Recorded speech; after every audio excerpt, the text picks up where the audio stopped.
Non mais genre quoi. Chacha? Le genre féminin? Le genre masculin. Ah, vous avez perdu. Mais ok, j'ai perdu.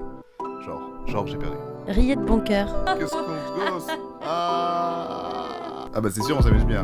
C'est un peu long comme générique. Ça ne sera pas dans le générique. Bonjour et bienvenue dans un genre de podcast, un podcast qui va parler de tout et de rien. Le but est de faire le tour d'un sujet ou d'essayer en tout cas avec le point de vue d'un homme et d'une femme. On va échanger, tels des amateurs de chlamydia, nos avis divergents ou non. Pour ça, je suis avec Faune qui anime ce podcast et j'ai aucune autre présentation à faire. Parce que j'ai pas cherché en fait aujourd'hui. Et moi-même, Ghislain de la chaîne Dans mon cut.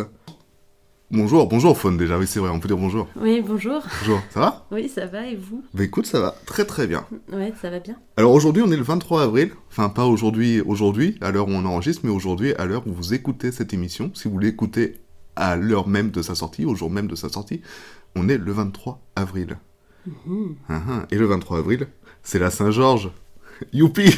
Donc on est dans le futur en On fait est aujourd'hui. un peu dans le futur, ouais. On est dans le turfu. Ouais. Donc voilà, c'est la Saint-Georges. Tu sais ce que c'est la Saint-Georges? La Saint-Georges, c'est une fête pour un monsieur qui s'appelle Georges. C'est ça, et qui était saint, figure-toi. Voilà. Voilà. Voilà, mais c'est aussi la fête nationale en Angleterre, donc bonne fête à tous les Anglais qui nous écoutent, et on sait qu'ils sont très nombreux. Et puis bonne fête à tous les Georges, voilà. On vous embrasse, on vous fait des petits bisous. Voilà. Mais le 23 avril, c'est aussi une date très importante de l'histoire de la France, puisqu'en 2004 naît notre nouvelle égérie française, Wedgen. Un petit mot par rapport à ça, peut-être? Eh bien, pas trop, parce que je la connais pas. Voilà, elle a fait polémique, mais je suis au-dessus de tout ça. Ah, c'est merveilleux. Du coup, voilà, je vais donner quelques petits indices sur le sujet d'aujourd'hui. Est-ce que tu as deviné? Alors, moi, mon attention s'est portée sur les chlamydia. C'était peut-être pas le bon indicateur. Du coup, j'ai envie de dire, on va parler des MST. Pas loin, puisque aujourd'hui, on va parler astronomie. Eh oui, parce que plus sérieusement, le 23 avril 1858, c'est aussi l'anniversaire de Max Planck. Et en 2009, le 23 avril, on découvre par le satellite Swift le sursaut gamma GRB 090423. Qui est un nom très poétique, pardon. Oui, et non pas très politique, effectivement. Très poétique, très beau. Tu sais ce que c'est le sursaut gamma GRB 090423 ? Non, j'en sais rien du tout. Moi, c'est pas ce que je retiens. Moi, il faut qu'il y ait des jolis noms. D'accord. Eh bien, c'était à l'époque l'événement astronomique identifié le plus éloigné de la Terre jamais observé. Je crois qu'on pense que c'est une étoile qui a explosé, et en gros, c'est juste une petite tache rouge au fin fond de l'univers. Enfin, ça, c'était jusqu'en 2010, puisqu'ensuite, on découvre une nouvelle galaxie à plus de 13 milliards d'années-lumière de nous. C'est énorme, 13 milliards d'années-lumière de nous. Oui. Mais en 2011, on en découvre encore une plus éloignée, et puis en 2013, on découvre la galaxie Z8 GMD 5296, qui est à l'heure actuelle la plus éloignée de nous. Voilà, c'est beaucoup de recherche dans cet épisode. Oui, je vois ça. Voilà. Je vois qu'il y en a un qui bosse. C'est ça, t'as vu ça? Est-ce que tu crois qu'on va trouver encore autre chose qui est encore plus éloigné? Tout dépend de nos progrès technologiques. Oui. Voilà. Il faut Donc oui, c'est possible. On évolue pas mal. Donc oui, ça va se trouver, bien sûr.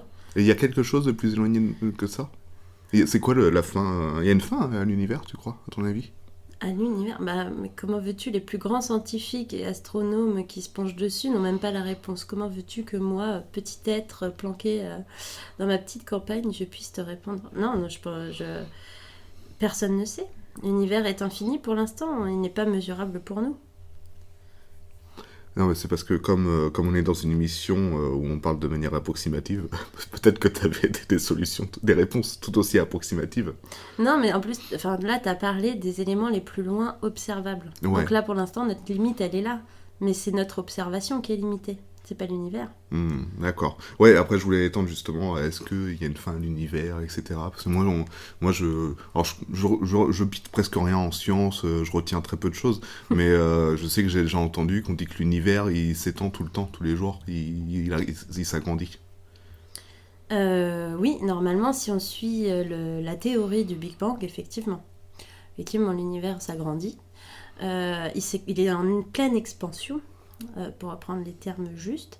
Après, je sais qu'il y a des scientifiques à l'heure actuelle qui quand même se posent la question des multivers. Des multivers, c'est-à-dire comme dans Spider-Man?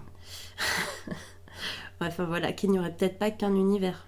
Nous, on fait partie d'un univers, mais il y en a peut-être d'autres encore. Et c'est un sujet qui est de plus en plus pris au sérieux. Il y a 20 ans de ça, ceux qui pensaient à ça étaient un peu pris pour des fous. À l'heure actuelle, on ne peut pas prouver que c'est faux. Donc, dans toute chose scientifique, à partir du moment où ce n'est pas probable que c'est faux ou que c'est infaisable, c'est possible.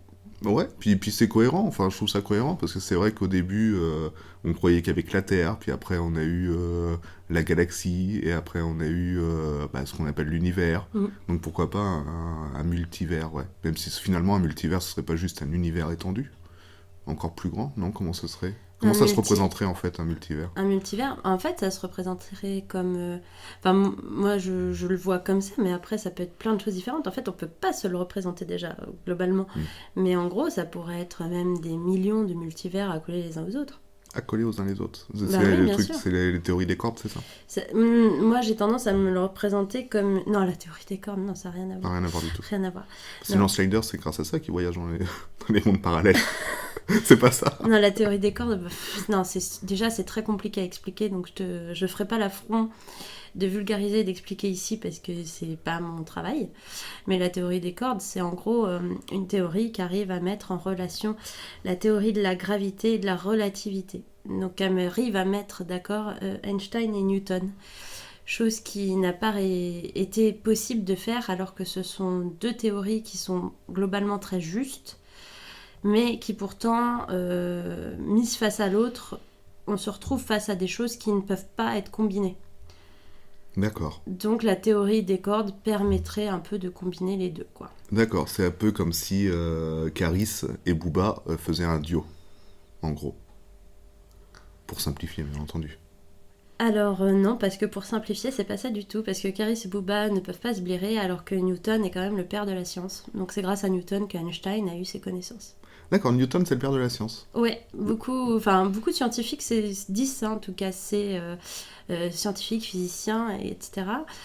Disent que Newton c'est vraiment le papa, quoi. D'accord. Après il y a Einstein, mais d'abord c'est Newton. Newton c'est le mec de la pomme, c'est ça? C'est ça. C'est quand je dis que je suis nul en science, hein, c'est pas faux. Hein. Non, je ne mens pas du tout. Et c'est ça, la gravité, donc oui, la pomme. D'accord. Il y a la petite histoire où Newton se serait pris une pomme sur la tête pendant qu'il faisait sa sieste au tronc d'un pommier. Qu'à partir de ce moment-là, lui est venue l'idée, mais dites donc, cette pomme m'est tombée dessus, pourquoi? Donc voilà. Et c'est lui qui a permis de prouver, entre autres... Ah non, je sais pas. Non, je vais me taire. J'ai peur de dire une bêtise. Oh. Je sais pas si c'est Einstein ou si c'est Newton qui a mis... Non, je préfère rien dire. Les corps en mouvement? C'est ça que... je crois que c'est Einstein, mais je suis pas sûr. Je crois que c'est E égale MC2. Mais même ça a dû se faire avant, parce que dans le film Agora, pardon. Agora, ouais. Il parle de ça, justement. Oui, mais alors... ça, c'est le temps d'Aristote. Aristote, c'est pas le père de la science? Alors, tous les scientifiques savent qu'Aristote a dit beaucoup de bêtises concernant la science et la physique. Mais il a aussi dit beaucoup de choses vraies. C'est juste que bon, à l'époque, on pouvait pas concernant la science et la physique. Là, il était naze quand même. Tu sais, peut-être qu'un jour... Je vous invite à voir d'ailleurs les différentes vidéos de Bruce Benamran d'y penser sur YouTube. On se rend compte qu'Aristote a dit beaucoup de conneries, beaucoup. Et je vous invite à regarder les différentes vidéos de Monsieur Phi sur YouTube, où on apprend que Aristote, il a pas dit tant de conneries que ça, et qu'on a beaucoup surinterprété ce qu'il a dit. Ah. C'est très intéressant, et ça remet bien en perspective. Mais Monsieur Phi, il bosse sur la philosophie. Oui. Pas sur les sciences. Oui. Parce que c'était un très bon philosophe, Aristote. Oui. C'était un très mauvais scientifique. Probablement. Regardez les vidéos et faites votre propre jugement. Mais peut-être que, tu sais, un jour, nous, c'est notre podcast qui va être entendu par des gens dans 1 milliard d'années. Et ils vont se dire, eux, ils ont tout compris, ils basent tout. Alors que tout est approximatif, mais ils vont dire, ouais, ils avaient raison, ils sachaient. Ouais. Tu vois. Et- Toujours ce problème avec l'immortalité, Ghislain. C'est Vraiment, ça. il va Mais non, falloir parce que faire une nous, thérapie. on sera mort, mais notre Oui. podcast, lui, Il sera sera éternel. immortel. Voilà. Voilà, c'est Tout ça. comme Aristote. Aristote, en fait, il faisait un podcast tout seul dans son coin, tu vois. Et, Ouais. et ça a marché. Oui, mais du temps, Agora, c'est quand même beaucoup romancé. Il ne faut pas oublier que ça reste un film, Agora. C'est un très beau film, excellent, que j'adore. Mm. Mais à cette époque-là, c'était quand même assez arrêté, quoi. Les idées, tout ce qu'elle... Même à un moment donné, quand elle parle du soleil qui ferait une ellipse, ou que la Terre ferait une ellipse autour du soleil, je sais pas si tu te rappelles, ça c'est un passage du film où elle est sur le sable, elle ne comprend pas, elle fait le soleil, elle fait des ronds effectivement concentriques, et puis elle se demande mais si finalement c'est pas une ellipse et tout. À cette époque-là, c'était pas des questions qui se posaient, quoi. D'accord. Ok. Ok. Ou en tout cas, s'ils s'en posaient, si les gens se posaient ce genre de questions, non, voilà. D'accord. Mais il y a peut-être une question que les gens se posaient à cette époque et qui se pose probablement encore maintenant, et la preuve, parce que je vais la poser, c'est mais comment l'univers il a été créé alors Madame Faune, qu'on rappelle, qui est astrophysicienne, De renom. voilà, de renom. J'ai lu votre ouvrage et selon votre théorie, vous disiez que c'est un vieux mec barbu qui crée ça en 6 jours, c'est cela? Ah, tu veux parler des cosmogonies, je te vois venir. C'est ça, ouais, Ouais, exactement. Alors déjà, qu'est-ce qu'une cosmogonie? Déjà, on peut Ou peut-être même en juste parler. ton avis personnel, comment tu crois que toi, l'univers, il a été créé? Tu veux dire avant le Big Bang? Comme tu veux. Oui, ouais, parce que le Big Bang, c'est plus ou moins scientifique, enfin moi je suis C'est la d'accord. naissance de l'univers, ouais. C'est Mais, la naissance. mais qu'est-ce qu'il y a eu? Pourquoi? Comment? Hein? Qu'est-ce que? Pourquoi? Mais l'avant, on n'en sait rien.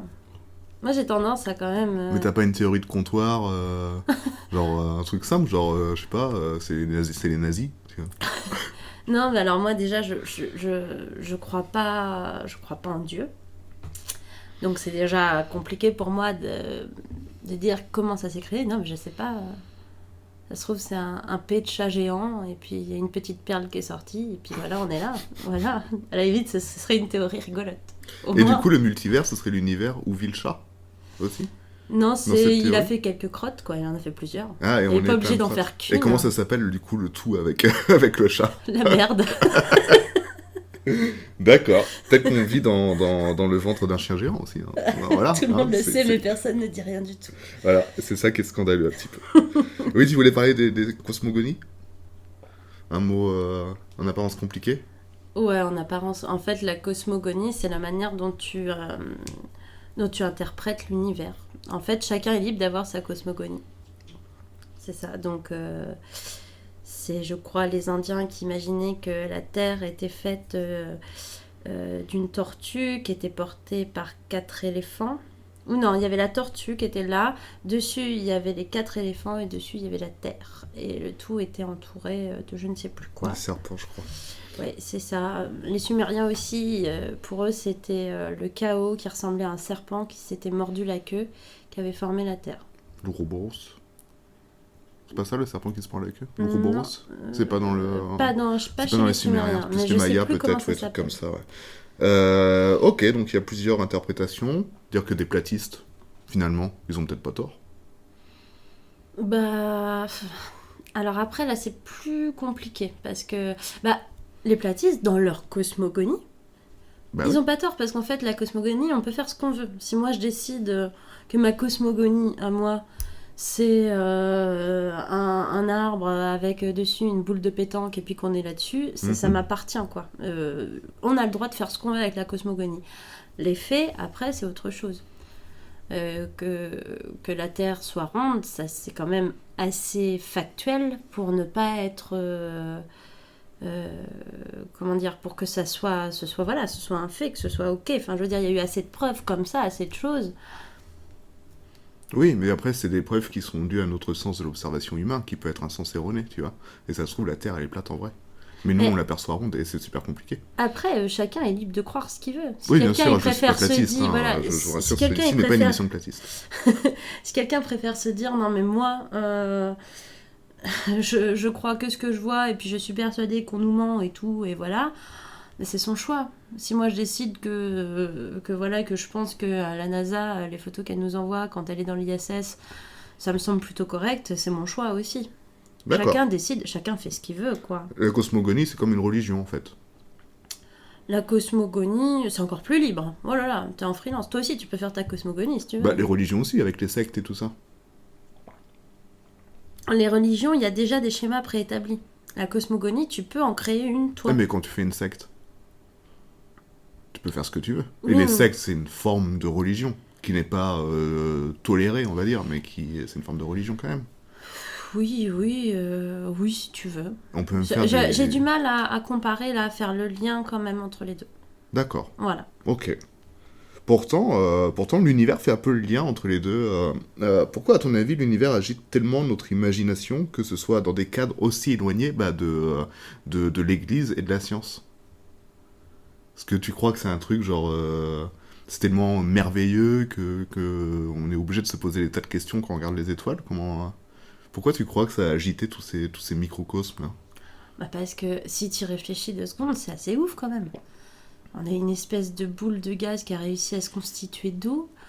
On est à une certaine distance du soleil qui est juste parfaite pour qu'on puisse vivre, respirer, pour être là, pour avoir de la verdure, de l'oxygène.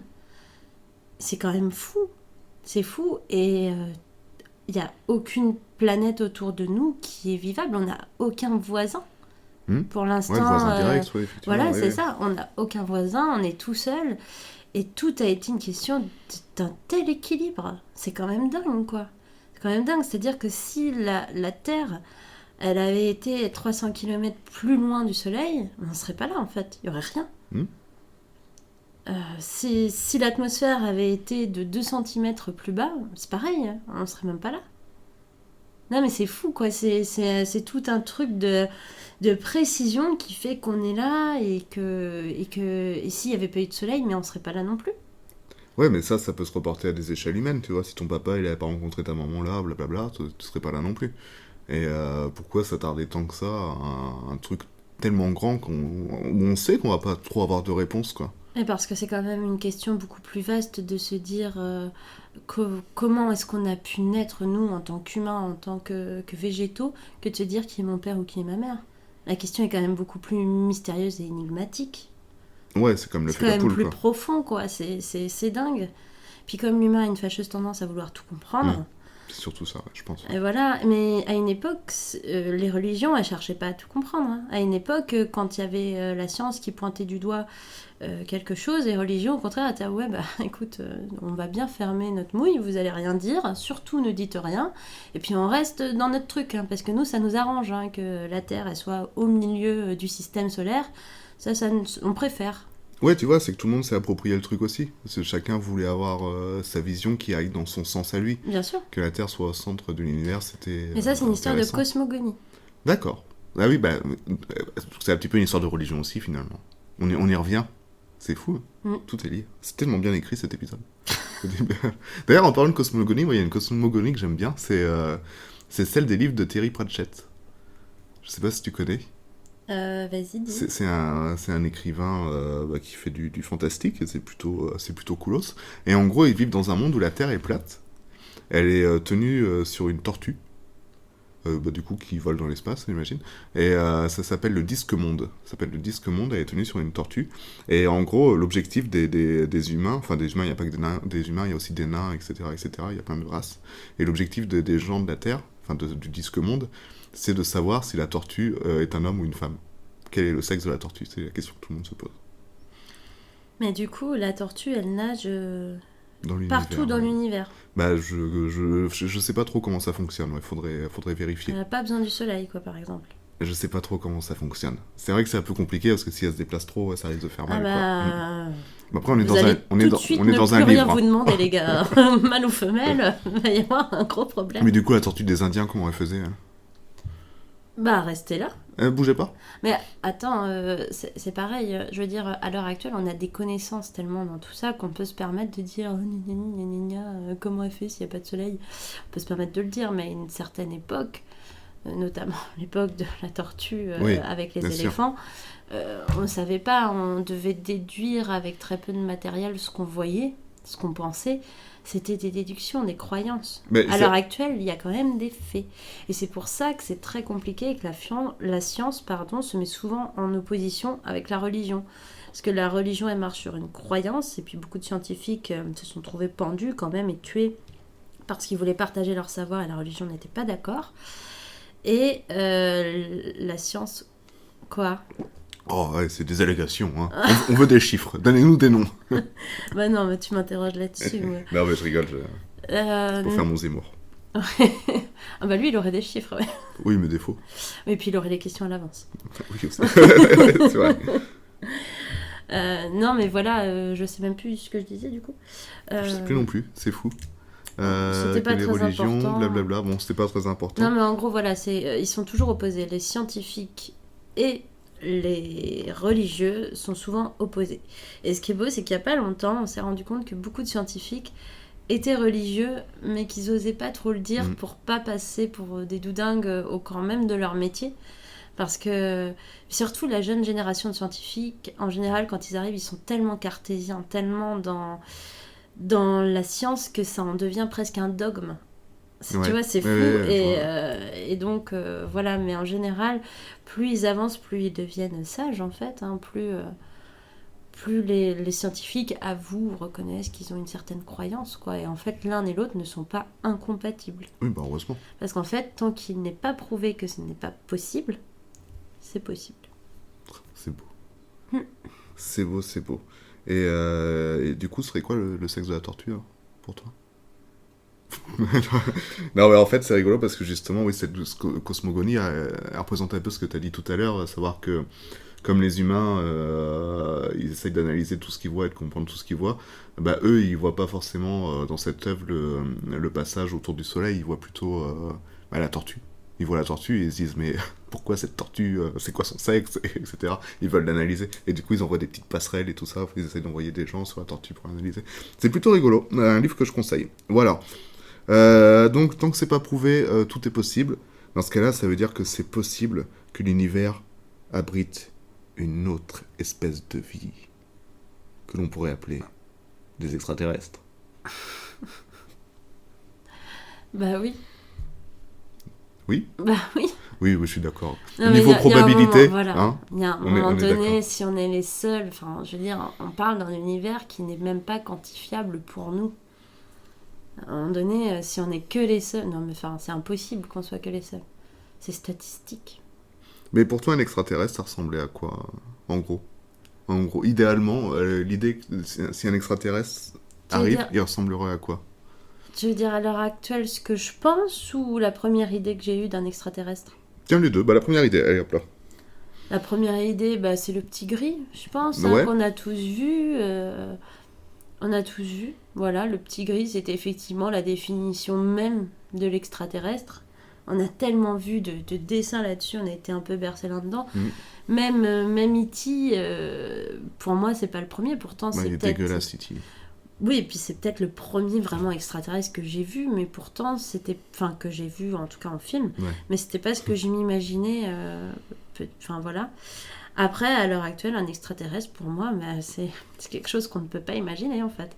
Tout simplement. Ouais, mais moi je vois bien C'est- ça plus sous des formes de bactéries ou des trucs comme ça, tu vois. Oui, aussi. Voilà, ce serait plus des vies microscopiques, ce serait pas une vie énorme, ce serait plus genre le Covid-19. Mais ouais, mais là, toi, tu pars du principe qu'il n'y a qu'un endroit où il y a des extraterrestres, quoi. Genre, on serait 2 sur tout l'univers. Oui, je vous parlais des voisins les plus proches. Regarde, oui, regarde sur notre Terre. Il y a nous, il y a les chats, il y a les chiens, il y Dans a l'ordre. les éléphants. Non, mais tu vois ce que je veux dire? Oui, je vois ce que... Oui, effectivement, il y a beaucoup de choses. Ouais. Ben voilà, c'est quoi là? On parle de l'animal, on parle de quoi? Il y a C'est les vrai. bactéries aussi. Enfin, qu'est-ce que on peut très bien effectivement un jour découvrir une planète ou même pas la découvrir, mais un jour, non même pas un jour d'ailleurs, mais il se peut qu'il y ait une planète où il n'y ait pas de cerveau humanoïde et qui soit rempli d'animaux extraterrestres, tout Mais oui. simplement. Mais c'est vrai qu'à chaque fois dans les films, justement, à chaque fois qu'on va sur une planète, c'est habité genre que par une seule race. Oui, voilà. Presque. Tu vois, même dans Star Wars, chaque planète a sa race pratiquement. Ah, mais les humains ont C'est des une trucs comme fâcheuse ça. tendance à prendre tout le monde pour des cons. C'est hallucinant. Ouais, mais c'est bien de s'en rendre compte, je m'en étais pas vraiment rendu compte avant, ce podcast, comme quoi il aura encore une fois été très utile podcast d'utilité publique. Abonnez-vous. Non, mais voilà, c'est très compliqué de nous imaginer des choses, hein, je pense. Là, il y a un moment donné où il faut être un peu humble et se dire je ne sais pas. Et moi, je ne sais pas. D'accord. Et comme on parlait de films, quel film d'extraterrestre te semble pour toi le plus plausible? Le plus plausible. Ah, c'est pas facile. Il faut qu'il y ait des extraterrestres. Hein. Attention. Dedans, d'accord. Ah bah oui, sinon c'est pas... Bah, Mars Attack, évidemment. c'est exactement ce que je voulais répondre. Ça paraît C'est tellement évident. Enfin, il y a un moment donné. Paul, il est super aussi, mais bon, là, il y a un extraterrestre. Plausible. Il n'est pas très plausible, Paul. Non, mais je vais pas en trouver un plausible, soyons honnêtes. Par contre, celui que je trouve le plus intéressant, et que j'ai beau le regarder encore et encore, ça marche toujours, c'est Independence Day. D'accord, oui. Qui n'est pas le plus plausible, mais effectivement, il est toujours cool. Alors, il est un peu plus plausible que ceux que j'ai cités avant. Oui. Mais il n'est pas plausible, mais voilà. Mais voilà, il y a ces espèces d'aliens qui sont entre Predator et puis je sais pas quoi. Non, puis il y a tout. Enfin, je sais pas, c'est un film qui m'a fascinée. Alors après, est-ce que c'est pas les deux acteurs qui sont dedans aussi qui font que mon cœur balance? C'est possible. Oui, tu veux dire Will Smith et qui? Et l'autre. Et l'autre? Ah, le Jeff Goldblum, le Ouais, scientifique. c'est ça, Okay. merci. Oui. C'est pour ça que je voulais pas les Oui, citer, parce que Will Smith, oui, mais l'autre, je savais je me demandais pas. c'était qui, parce qu'il y a plein d'acteurs dans ce film. Il y a le mec non, qui mais conduit l'avion, il y a... Jeff Goldblum, il est pas si important, si. Mais tu rigoles, hein. C'est lui qui... Ouais, mais on le voit pas tant Alors, que ça à l'image. attention, spoiler. Donc si vous voulez pas écouter, voilà, je vous redirai quand vous pouvez... Bah non. Démerdez-vous. Bon, bah désolé, hein, fallait le voir en même temps. Je suis Mais qui ne l'a navrée, pas mais vu en même temps, Independence Independence Day. Day, il faut le voir. Mais non, c'est lui qui trouve qu'il y a le virus, qu'il faut enlever le bouclier. C'est lui qui part avec Will Smith dans le vaisseau à la fin. Ah, il part avec... je Ah me oui. souvenais plus. Ah, mais c'est trop bien. Je me souviens plus qu'il était si important. Je me souviens juste qu'il fait du vélo, que tout le monde se fout de sa gueule parce qu'il est végétarien, un truc comme ça. Ah Voilà. mais si, il est super important. C'est lui qui arrive à trouver la faille. C'est lui qui part avec Will Smith donc pour aller au vaisseau mère pour défoncer tout le monde. À la fin, il y a cette image où t'as Will Smith qui est avec son uniforme d'aviateur de guerre. Et puis Jeff Goldblum. Jeff Goldblum qui est là aussi et tous les deux ils se fument un gros cigare parce qu'ils ont réussi la mission et tout. Ça te dit rien ça? Si. Mais j'avais oublié que c'était lui Avec qui était en ralenti. second. Michael Bay. Represent. Je suis même pas sûr que ce soit Michael Bay, c'est peut-être Roland Emmerich, c'est pareil tout ça. Oui, alors moi, dans les films d'extraterrestres qui me paraissent le plus plausibles, j'ai noté District 9. Je sais pas si tu l'as vu. Non, ça me dit rien. Après, si c'est un film d'horreur, c'est normal. Non, c'était pas du tout un film d'horreur, c'est un film sud-africain, où en fait les extraterrestres sont sur Terre, mais ils sont déjà installés depuis plusieurs temps. Et sauf qu'ils sont considérés comme des étrangers, quoi. C'est des extraterrestres. Et du coup, ils sont parqués. C'est un peu l'apartheid, mais avec les extraterrestres. Tout le monde se fout de leur gueule. Voilà. Eux, ils essayent, ils sont dans la pauvreté, etc. etc. Je trouvais ça cool de voir cette vision-là, qui est quand même très réaliste de ce que l'humain est capable de faire, quoi. De dire, ah bah tiens, regardez, il y a une nouvelle race qui apparaît. On va la parquer dans un ghetto. Ouais, malheureusement, c'est clair. Tu vois, je trouvais que c'était la vision la plus réaliste. En plus, ce film, il est vraiment cool. Il y aura une suite bientôt, normalement, qui s'appellera District 10, si c'est pas fait chier pour le nom. Voilà, c'est un film que je conseille.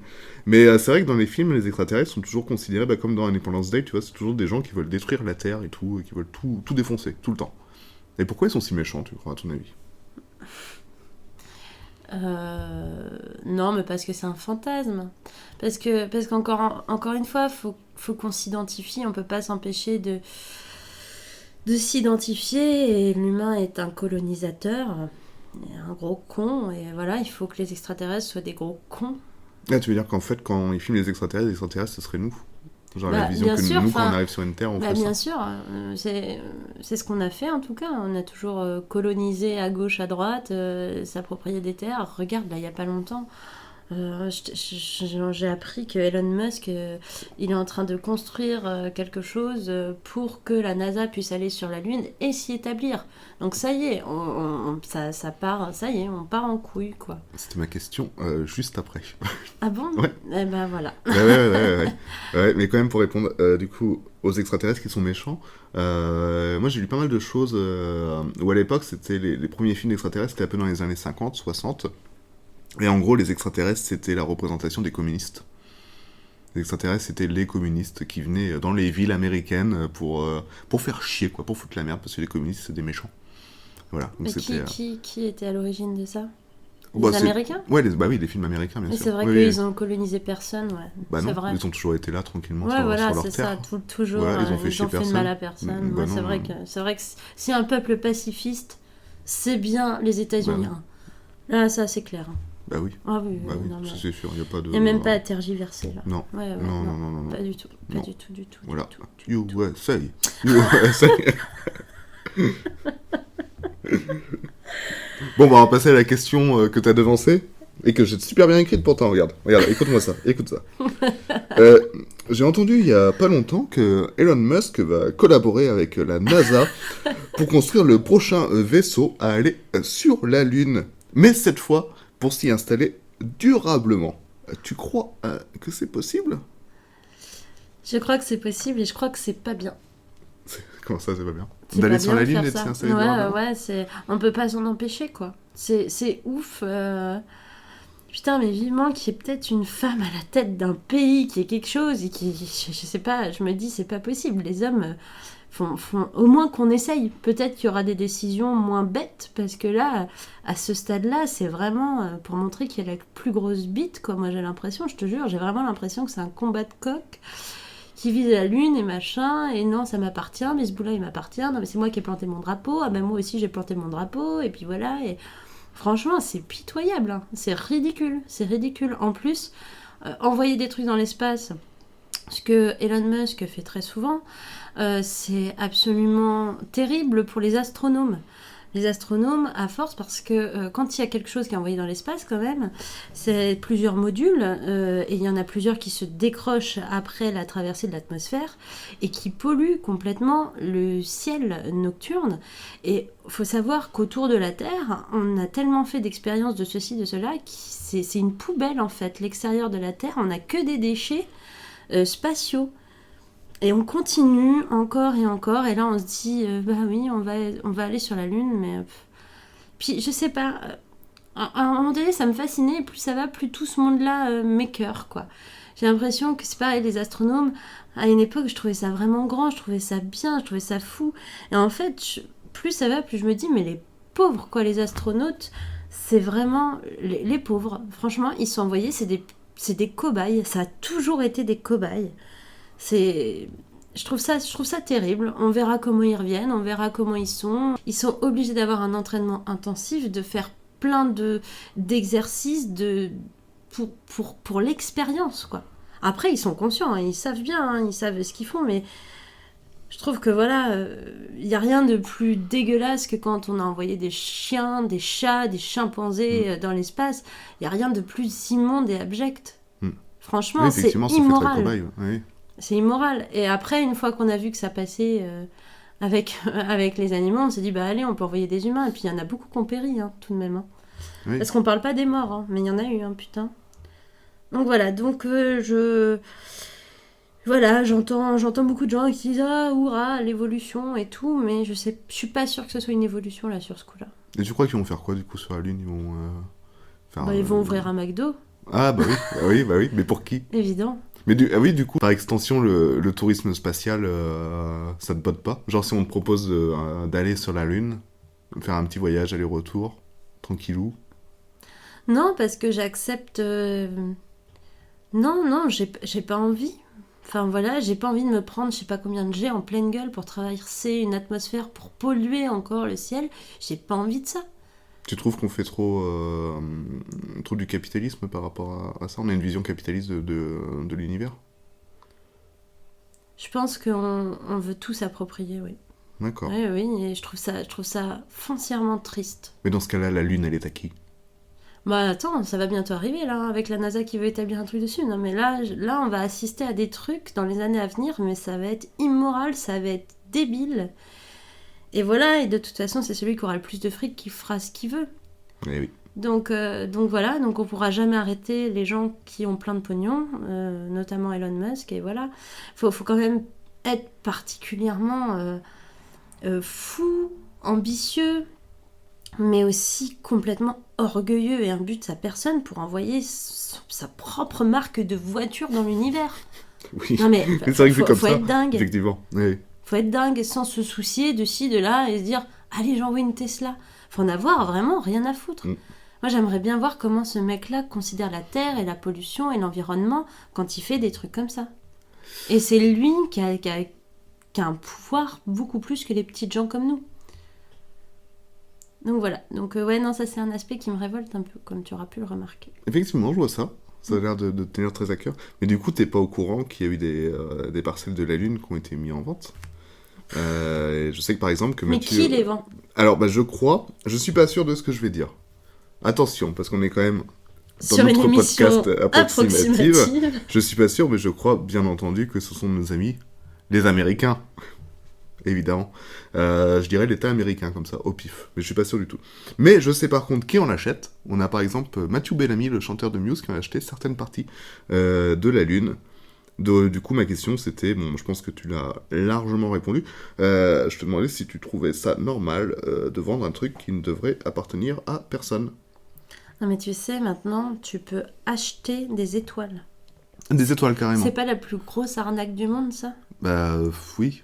Oui, non oui, mais oui, si, tu totalement. peux, Tu peux acheter des oui. étoiles et leur donner un nom et cette étoile t'appartient. En même temps, ce serait mieux que leur nom à la con, BZ 492 902Z B. Ah mais ça, c'est au moment où on a laissé les scientifiques faire et on a laissé les philosophes de côté. Après, c'est parti en couille, quoi. Du coup, ça veut dire qu'il faudrait... Andromède? Non, pas Andromède, on va l'appeler M42. Ok. C'est quand même un peu dommage. Non, mais si, c'est plus pratique pour nous. Bon, d'accord. Donc il faudrait mieux que ce soit des philosophes qui fassent les box Wi-Fi. Pour les codes. Parce que ça ressemble vachement au code Wi-Fi quand même, le nom d'une étoile. Ouais, c'est un peu moins complexe quand même que les codes Wi-Fi. Mais non, ouais, moi après, voilà, je suis une littéraire, donc j'aime bien quand même quand c'est joli. Et j'aime la poésie, donc ouais, j'aime bien Andromède. Quand tu regardes une constellation qui s'appelle Pégase, c'est cool, quoi. Quand tu regardes Cassiopée, ça, je sais pas, ça envoie du rêve. Si on te dit, tiens, tu vois, ça, c'est MW462, bon, bah, t'as moins envie de retenir. Enfin, moi, perso, Ouais, c'est ça. j'ai moins Ouais, envie c'est de surtout retenir. que c'est plus quoi. facile de retenir oui, quand c'est un nom un peu mythologique. Ouais. Quelque chose de poétique. Puis Oui. la poésie, c'est beau, quoi. Voilà. Parfaitement. Mm. Mais du coup, ouais, la lune, tu veux pas acheter de parcelle, tu veux pas y aller, tu te dis fuck tout ça, quoi. Vous nous faites chier. Pourtant, t'es Ouais. fan, mais Mais- pas à ce point-là, quoi. Pas vu tout ce que ça implique. Non, mais j'aime profondément la Terre sur laquelle on est, j'aime profondément la Lune, j'aime profondément l'univers. Et en fait, c'est pas parce que j'aime que j'ai envie que ça m'appartienne. Oui. En Ouais, fait, mais t'as c'est pas ça envie le problème. t'as pas envie de faire un tour sur la Lune pour voir, pas que ça t'appartienne, mais genre pour voir, pour faire le fameux le burger, le Mac lunaire, pour manger le Mac lunaire quand même, le Mac Moon. Mais non, mais parce que moi, je pars du principe qu'on est fait pour être sur Terre, en fait. On a été... Nos fonctions vitales, on est là. Déjà, il a fallu qu'il y ait vraiment beaucoup de péripéties et de chances et de coïncidences extraordinaires pour qu'on existe ici. Mhm. Et on se dit, ben on va se casser. Et on va aller ailleurs. Enfin, je trouve que c'est... Moi, ça m'intéresse pas d'être le cobaye. Moi, je veux pas faire partie de... Bah, mais Non, je veux pas faire partie de ça. Moi, je peux comprendre qu'il y ait des gens qui foncièrement soient attirés par l'espace et aient envie d'être astronaute et que c'est vraiment un rêve d'enfant. Ouais, bah, y a plein de gosses qui disent moi plus tard je vais être. Mais c'est clair, astronaute. et vraiment, je le comprends. Mais moi, j'ai pas envie que ça devienne touristique, tu vois. Je trouverais ça aberrant. Il faut être privilégié quand même pour aller là-bas. Et puis, je trouve que c'est aberrant qu'il y ait des parcelles de terre qui se vendent. Parce que, mais qui s'est dit, ça m'appartient et je vous les vends? Mais qui a osé et qui a laissé faire? Mais on vit dans quel monde? Bah après, tu sais, on avait déjà découpé l'Arctique et l'Antarctique de la même manière. Entre les Mais pays. il y a des gens qui vont pas... Ça va être compliqué, hein. Ça va pas se faire bien, hein. Ça va pas... Il y a des choses, je pense, qui seront un peu étouffées, mais je crains qu'il y ait quelques morts quand même là-haut, hein. Si ça Ah bah se oui. fait, hein, ça va pas se Mais- faire tranquillement, hein. Tu crois qu'il va y avoir une émission plus tard? Tu te souviens de l'émission de Julien Courbet qui réglait des problèmes entre voisinage? Tu crois qu'il y aura ça entre les parcelles de la Lune? Sinon, moi je l'ai acheté en 2004, ma parcelle de la Lune, c'est la mienne. Regarde, j'ai les papiers. Bon, il y aura juste un mec qui débranchera l'oxygène. Ah, bah, le voisin avait oublié de remettre en route le truc. Eh oui, Voilà. c'est exactement comme quand on fait de la plongée avec des gens qu'on n'aime pas trop. C'était un accident. Il n'y a aucune preuve pour dire le contraire. Meilleure façon de tuer quelqu'un, finalement. La plongée? La plongée, ouais. Bah, pas trop, hein, parce que s'il est pas trop bête, ça dépend à combien de profondeur il est. Ouais, effectivement. Ouais. Oui, oui. Faut quand même bien... C'est vrai. C'est ouais. sûr que s'il est en tuba, c'est plus compliqué, quoi. Merde. Mais si tu bouges juste le petit trou, ça va pas être facile. Mais ouais. Mais tu vois comment notre avenir dans le domaine de l'espace, alors visiblement tu as une vision assez pessimiste de la chose, tu crois qu'on peut aller jusqu'où? Bah, je crois que le problème, encore une fois, je vais me répéter, mais je crois que ça, c'est entre les mains de gens qui ont des millions, des milliards. Des trilliards? Oui, et je pense que ces gens-là ont nos limites. Ouais. Et voilà, et moralement, il y a plein de choses qui seront... On est trop différents de ces gens-là, on n'a pas les mêmes soucis, on n'a pas la même vision des choses. C'est... En fait, on n'est pas décideurs, ni toi ni moi, quoi. Ouais, mais toi, si t'étais décideuse, comme on dit en inclusif, si t'étais décideuse, tu ferais quoi? Tu dirais quoi? Tu dirais stop à tout, ou tu dirais bon, on va quand même faire un petit satellite par là, par-ci, par-là? Qu'est-ce que tu ferais? Si j'étais décideuse, Ouais. bah, je plancherais déjà pour trouver une solution pour dépolluer l'atmosphère, notre atmosphère, déjà. Puis je crois que franchement... Tu mettrais un frein à tout? Toute la conquête de l'espace, tu mettrais un frein en attendant que... le problème, c'est que qu'on ait de la place, c'est quoi. irréalisable, en fait. Tu peux pas être décideur de ça. Tu peux pas... Enfin, c'est irréalisable d'être décideur. Mais si j'étais décideuse, ouais, je pense que je dirais que tout ce qui est en dehors de la Terre n'appartient à personne et c'est interdiction de conquérir, de coloniser. Mais interdiction totale. Mm. Mais voilà, il suffit qu'il y ait un mec qui ait beaucoup de thunes, voilà, c'est réglé. Ouais, c'est dur à empêcher, effectivement. Le mec Bah. peut lancer des fusées. Non, déjà, mais bien quoi. sûr, enfin, qu'est-ce que tu vas faire, toi? Ouais. Mais ouais, Qu'est-ce qu'il y a? On va lui dire, on va vous mettre une amende, hein, monsieur. Oui, bah, mettez-la. il n'y a aucun problème. Voilà. Il n'y a aucun problème. C'est comme les gens qui vont au restaurant de nos jours. Voilà, par Voilà. exemple. Y a Non, aucun mais c'est un problème. poisson d'avril. C'est vrai? Ouais. Ah, pardon. Ah, on est le 23 Ah, bah, avril, on peut encore le dire. on est C'était encore un le- poisson d'avril. Tu vois que c'est comme Nouvel An, on a un mois pour le dire, c'est ça? C'est marrant, ces conventions qu'on dit encore. De quoi, le poisson d'avril? Le Nouvel An? Non, même Tout le nouvel an, ouais, c'est ça, ce truc de... On a encore un mois pour le dire. Mais qui a décidé de ça? Qui s'est dit, on a encore un mois pour le dire? Bah, le mec en avait marre qu'on le dise sur 2 mois. Je pense. Le mec en avait marre qu'au 31 décembre, on lui souhaitait pour l'année d'avant. C'est ça. Il s'est dit, bon, on va mettre des règles au clair. Il faut qu'il y ait des règles claires. Un mois pour le dire, et c'est bon. Mais ça ne marche pas pour les anniversaires et tout, parce qu'apparemment, quand tu le dis pas le jour même, tu te fais engueuler. Ah bon? Non, Bah, plus maintenant. Plus maintenant, tu crois que les mœurs ont évolué concernant Ouais, les tu vois anniversaires? bien, moi je le dis... moi je dis souvent en retard, ça va, on m'engueule pas. Les Oui, gens- c'est vrai. les gens Les comprennent gens un ont peu. l'habitude. Ouais. Ouais, voilà, s'ils savent que t'es un peu... Ça va, ça Moi, je passe. souhaite très peu d'anniversaires, Ça va. tu vois, et puis c'est pas le sujet de l'émission. De toute façon, j'ai bientôt fini, donc je suis en train de meubler depuis tout à l'heure pour gagner du temps, c'est tout. Parce que je pensais que j'avais mis plein de questions, mais en fait, ça passe super vite. Bah oui, mais en même temps, tu parles... Il y a plein de questions, il y a plein de jolies questions à poser. Là, tu t'es intéressé à la NASA plus qu'à autre chose. Mais C'est pas il y a l'univers tellement- auquel ouais, tu c'est t'es ça. intéressé. Tu C'est te ça. vois, tu t'es dit, tiens, on va faire... Le sujet, c'est l'astronomie.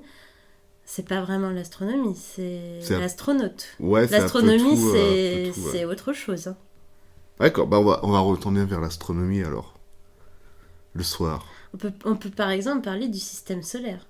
Est-ce que tu connais tout ce qui comporte notre système solaire? Quelles sont les planètes et tout? Quelles sont les étoiles?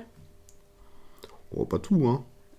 Alors, Pas tout, mais je connais quelques... Hein. Je connais la planète Terre, c'est ça? Est-ce que Planète tu Terre, saurais c'est ça. dire du centre jusqu'au... Non, j'ai pas retenu Jusqu'au le bord. moyen mnémotechnique pour retenir le truc. Mais je peux essayer. Donc, alors, le Soleil est au milieu. Bien joué. Pas mal. Ensuite, il y a Mercure. Après, il y a Vénus. Oui. Après, il y a nous. Oui. Après, il y a la Lune. Il y a la... Pardon. C'est Oui. un échec. Des fois, il y a la C'est un Lune, mais ça échec. dépend comment elle est placée. C'est un échec. J'ai bugué. Après, il y a Mars. Après, il y a Jupiter.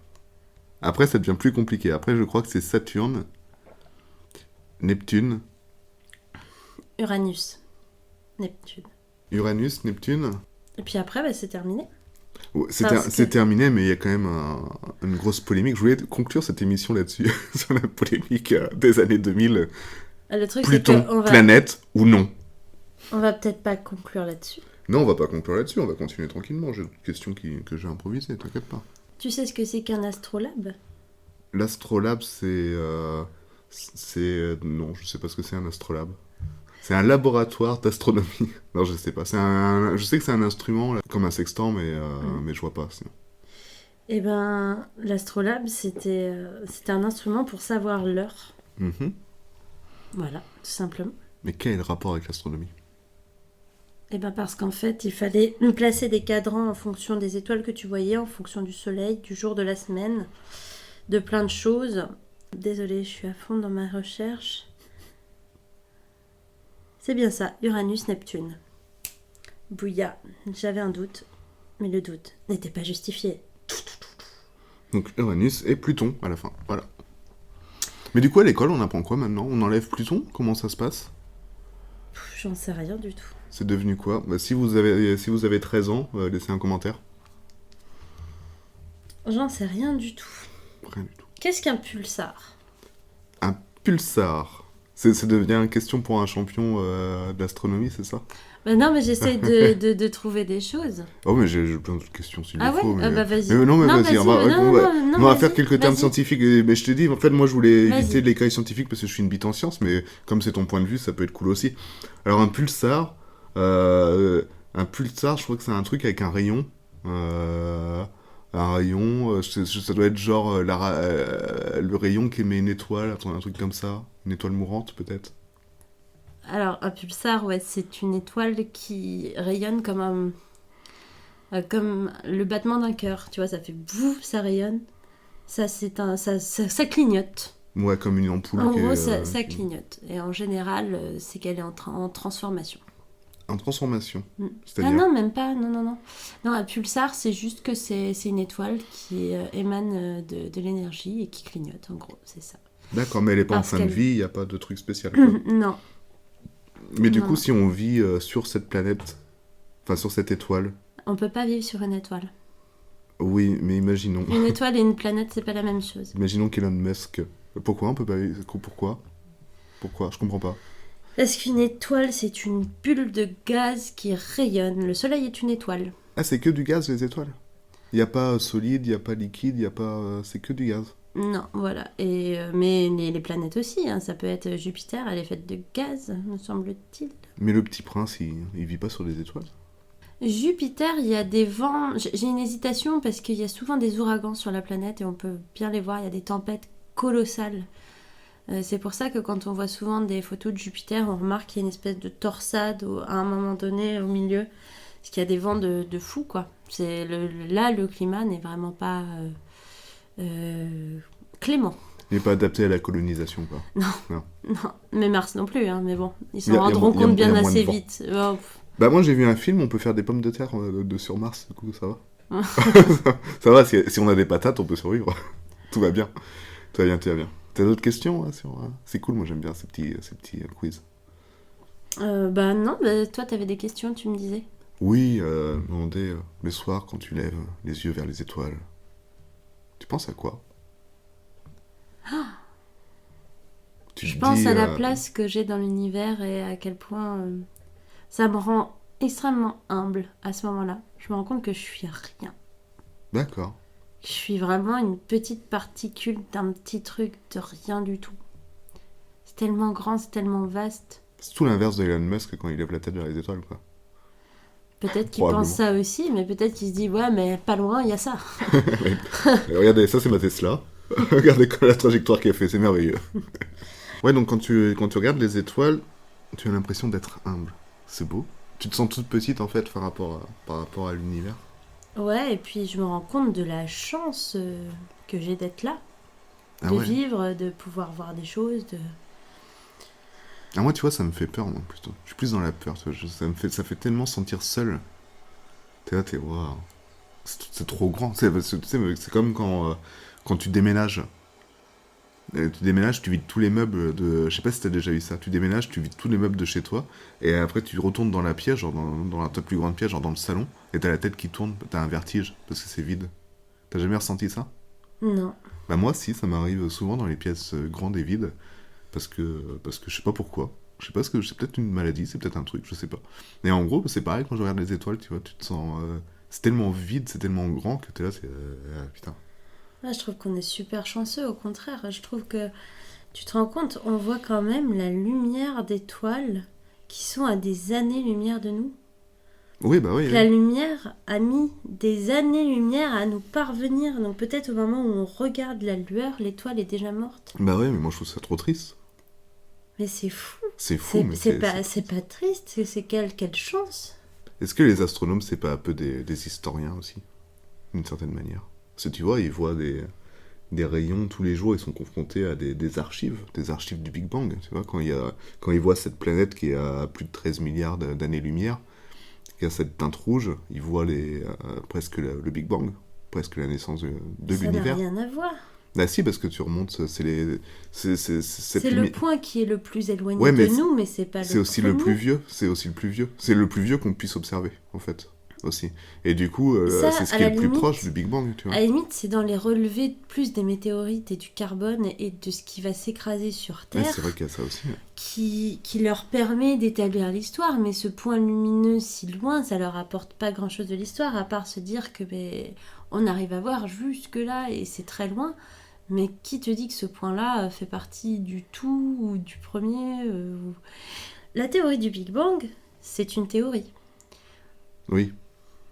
Mais je crois qu'il y a justement une hiérarchie selon les couleurs des éléments que tu observes. Oui. Ça montre Quand leur. c'est rouge, c'est que la planète est froide. Ah oui, ça n'a rien à voir avec la vieillesse du truc. Si, quand elle est froide, c'est qu'elle est en train de mourir. Ah d'accord. Et quand la lumière est bleue, c'est qu'elle est très chaude. C'est l'inverse de ce qu'on nous apprend. Tu vois, on est un peu con jusqu'au bout. Oui.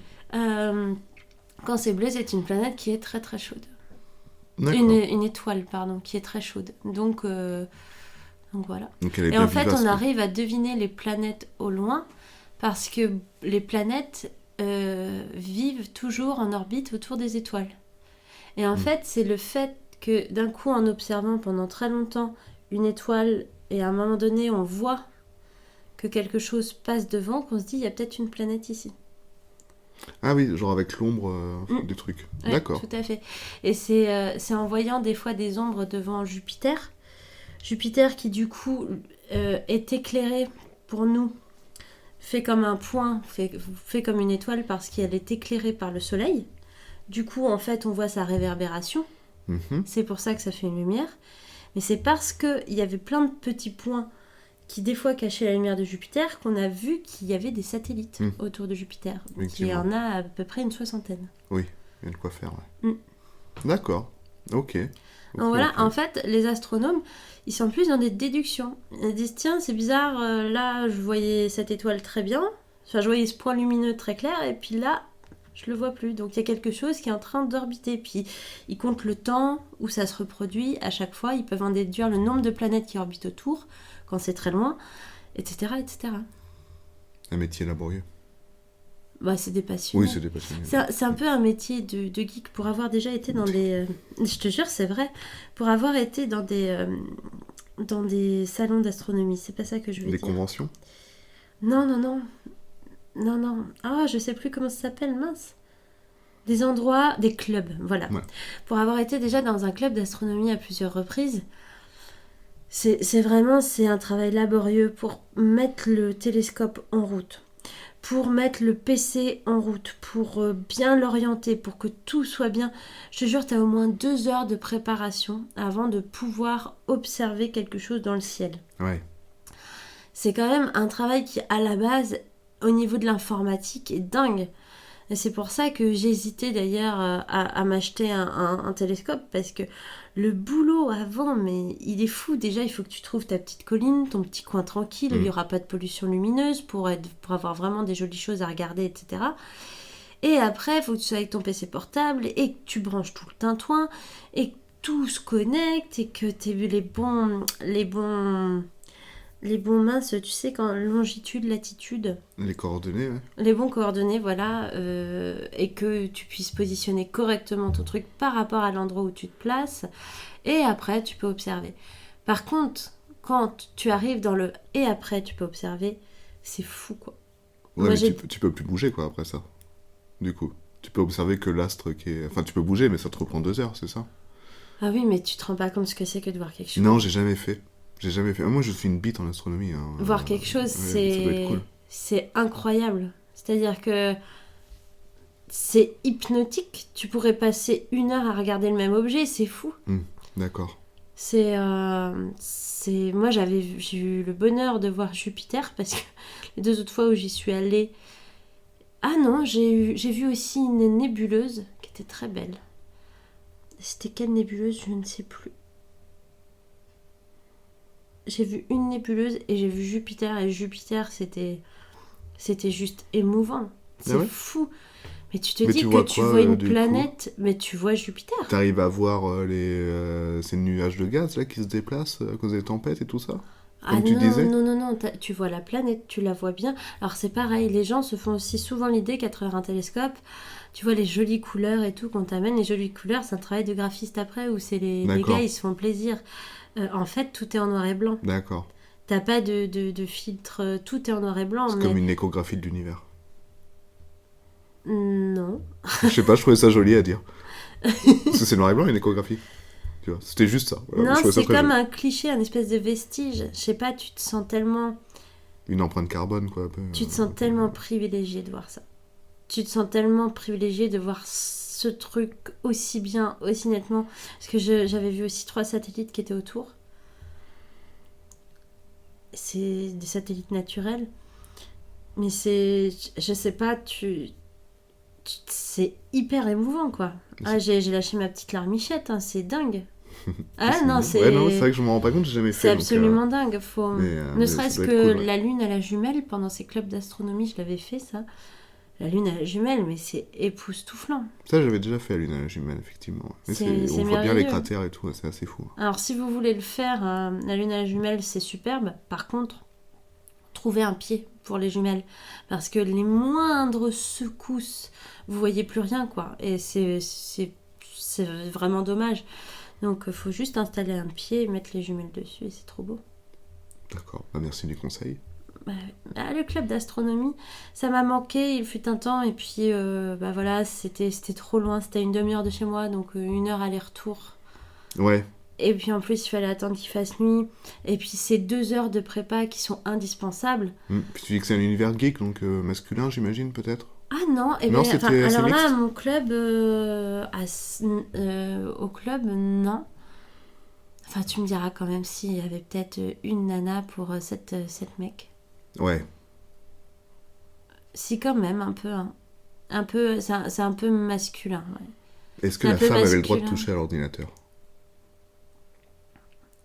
Non, mais elle avait l'air de bien s'y connaître. Hein. C'est des gens, ce ne sont pas... Enfin, je sais pas. Après, c'est peut-être mon admiration pour l'astronomie aussi qui fait que, pour moi, j'avais l'impression que c'était juste des gens respectables, tu vois. Oui, bien sûr, je comprends. Qui ont une connaissance qui est tellement profonde de tout ça que, voilà. Oui, après, je ne voulais pas dire non plus que c'était tous des connards. Hein. Non, mais c'est pas... Je pense que malheureusement, de toute façon, dans le monde de la physique et de toute façon dans le monde des professions comme ça, on a toujours évincé les femmes. Mais c'est ce que j'allais te poser comme question, ouais, c'est justement au niveau astrophysicien, astronaute, machin truc, astronome, bidule, tout chouette, tout ça. Il y a beaucoup de femmes qui ont travaillé dans l'ombre et qui ont donné leurs travaux à des grands qui, eux, ont eu... À l'heure actuelle encore, tu veux dire? Ou à l'époque? Moi, je parlais à l'heure actuelle. Qu'est-ce que ça donne à peu près À l'heure actuelle, je ne sais pas. Parce que moi j'ai l'impression que ça devient... Enfin, on me donne l'impression que c'est de plus en plus mixte quand tu vois... Parce que moi j'apprends la science et tout ça que par rapport au film, hein, soyons clairs. Mais quand tu vois dans les films, on voit de plus en plus de femmes qui sont dans l'émission. On a vu Proxima, qui était un film à moitié documentaire sur une fille qui s'entraîne pour aller dans l'espace. Je crois que c'est inspiré d'une histoire vraie en plus. Je crois qu'il y a les astrophysiciennes qui est pas mal aussi, qui commencent à émerger. J'ai pas les noms qui viennent, mais je crois que j'en ai entendu il y a pas si longtemps. Même si souvent c'est des vieux là qui reviennent tout le temps. Et Aurélien Barraud aussi, bien évidemment. Mais j'ai l'impression que Écoute, moi, ça dans les évolue. noms que je connais, ça reste encore principalement des hommes. Ouais, Mm. ça évolue pas tant que ça, du coup. Donc après, on connaît pas Bah, plus que ça ça. évolue pas tant que ça. Les noms d'hommes que je connais, c'est des hommes qui ont 40-50 ans. Hmm. Donc, il y a 40-50 ans, c'était pas ce qu'on aimerait aujourd'hui. Il faudra peut-être attendre dans quelques années pour voir si ça a vraiment évolué. Quelqu'un de notre âge, de 30 ans, ne peut pas avoir les mêmes connaissances. C'est ce que j'allais dire. Est-ce que quelqu'un de notre âge peut être astrophysicien? Bah oui, je pense. Mais de toute façon, c'est l'expérience sur le terrain qui fait tout. Qui fait tout, donc... Non, je pense que les femmes, en tout cas, à l'heure actuelle, j'ai pas souvenir d'avoir entendu une nana me parler de quelque chose, quoi. Non, pas du tout.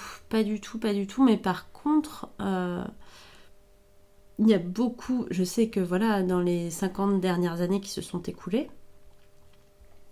il y a beaucoup de femmes qui travaillaient dans l'ombre et à qui on a redonné il y a peu les lettres de noblesse. Voilà, le film, pour parler de film Les femmes de l'ombre, Oui, c'est ouais. ça. Enfin, voilà, il y a eu... Les femmes de l'ombre, c'est des femmes qui font des calculs pour la NASA afin d'envoyer... ils envoient quoi d'ailleurs C'était pourquoi Pour en 69, non? La fusée, je crois. Ouais, pour les missions Apollo, Pour je une crois. trajectoire ouais, de fusée, tout simplement. Voilà, tout simplement, ouais. Et elle était mathématicienne. Et si vous l'avez pas vu, il est super, ce film Les femmes de l'ombre. Non, je pense que les pauvres, enfin voilà, dès qu'il y a une nana dans les films, c'est toujours SF, quoi. Gravity avec Sandra Bullock. Ouais, Alien. Ah, voilà. Après, dans l'ISS, je sais qu'il y a une jeune femme qui est partie aussi, il me semble que c'est une Russe. Il y en a eu une autre aussi avant, où je sais qu'il y a un bébé qui a été conçu dans l'ISS. Ah bon? Et quand elle est revenue, bah, elle était enceinte.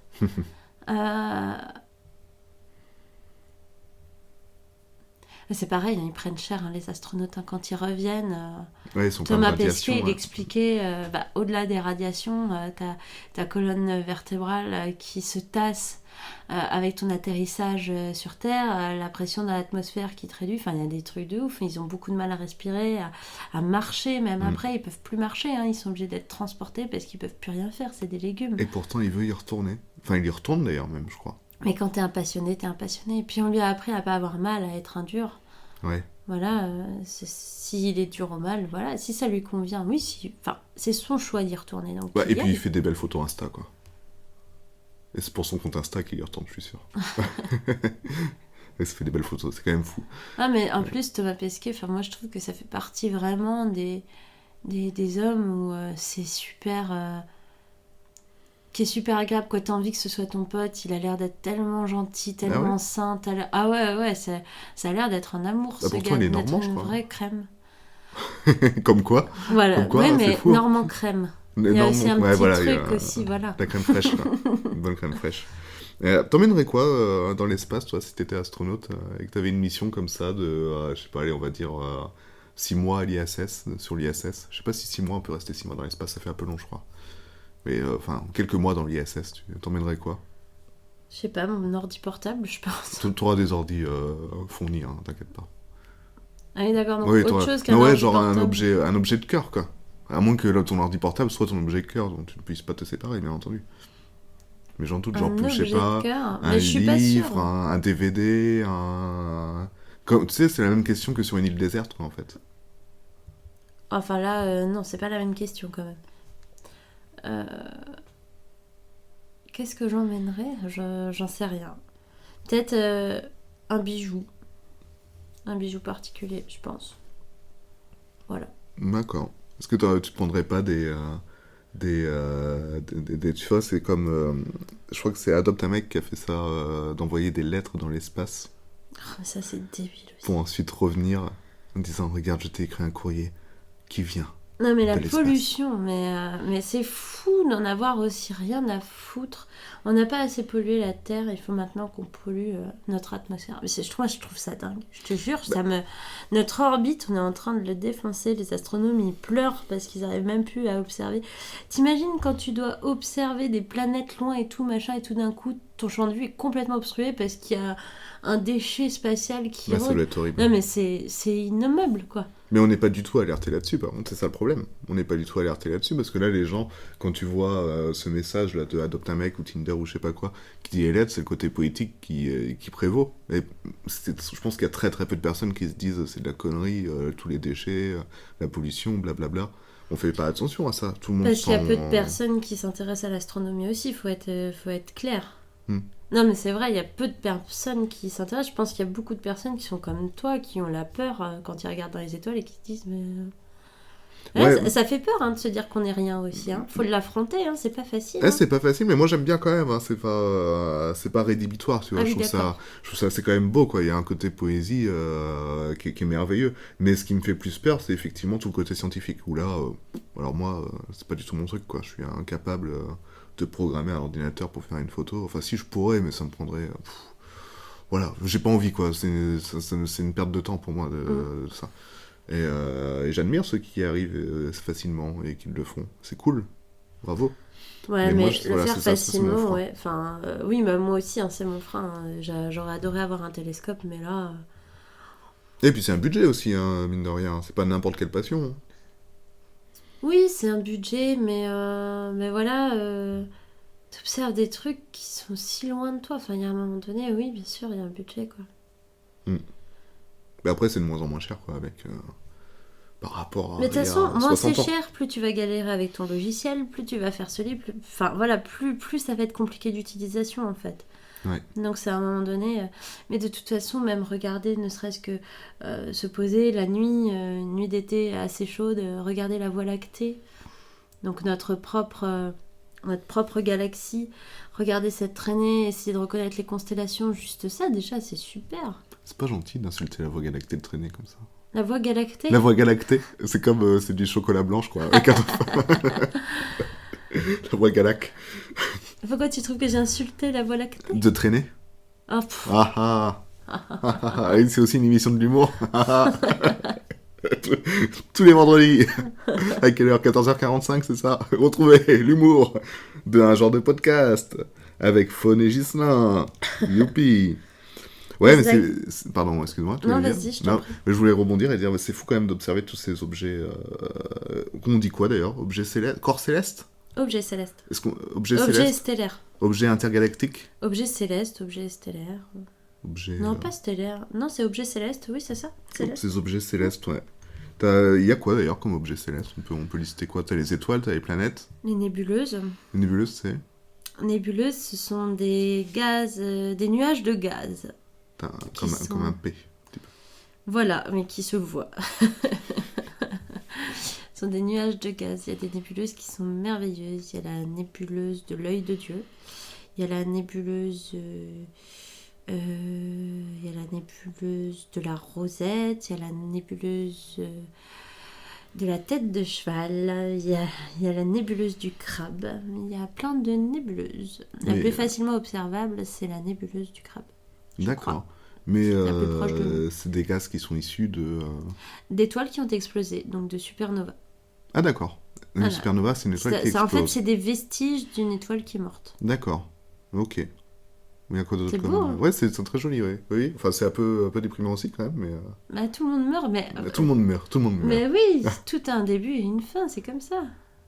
C'est pas déprimant. Oui, mais après, c'est c'est beau, au un contraire. éternel recommencement, parce que dans les supernovas, ça crée d'autres planètes, je crois. Quand ça explose, ça crée des trucs après. C'est aussi... Oui, ça donne aussi... C'est aussi des nurseries, comme on dit. Des nurseries. Tout à fait. C'est un endroit avec plein de petites planètes, bébés qui Ouais, crient. il y a des petits bébés. D'accord. En fait, ça peut être l'un ou l'autre. Comment ça peut être Une l'un ou l'autre? supernova, c'est soit une étoile qui a explosé qui est morte, et qu'il n'y a plus rien, soit une étoile qui a explosé, mais du coup ça a lâché plein de petits corps et on repart sur des créations d'étoiles. D'accord. Ok. Qui elles-mêmes exploseront, etc., etc., etc. Voilà, le soleil un jour diminuera. Mhm. Mais je suis même pas sûre que ça explose. Je Parce crois que... qu'il grandit avant, non? Je crois qu'il atteint une grosse forme avant de diminuer. C'est surtout sa chaleur qui va s'atténuer. Il D'accord. va être de moins en moins chaud. Et puis paf. Ça fait des chocs à pic. Ouais, terminato. Donc un jour, notre soleil aussi aura une fin. Et oui, et c'est... Notre monde. Et là, on pourra avoir conquis la Lune, Mars. Ça Il faut aller changera encore rien. plus loin, il faut conquérir une nouvelle Ah, galaxie. mais ça changera rien. Non, pas une nouvelle galaxie. Non, mais notre galaxie, déjà, elle est énorme. Et oui. Ah oui, mais si le soleil meurt, il faut en trouver un plus neuf. Et tu sais qu'on voit rien de notre galaxie, en fait. Parce qu'il y a Comment ça tellement d'objets dans notre galaxie. Tu veux dire d'objets de pollution Alors, ou de... les objets, c'est vrai qu'on n'a pas fait le tour, mais on est sur planètes, astéroïdes, Ah oui, en d'objets fait, célestes. tout ce qu'il y a dans le ciel, quoi. Tout, les nébuleuses. Il y a aussi il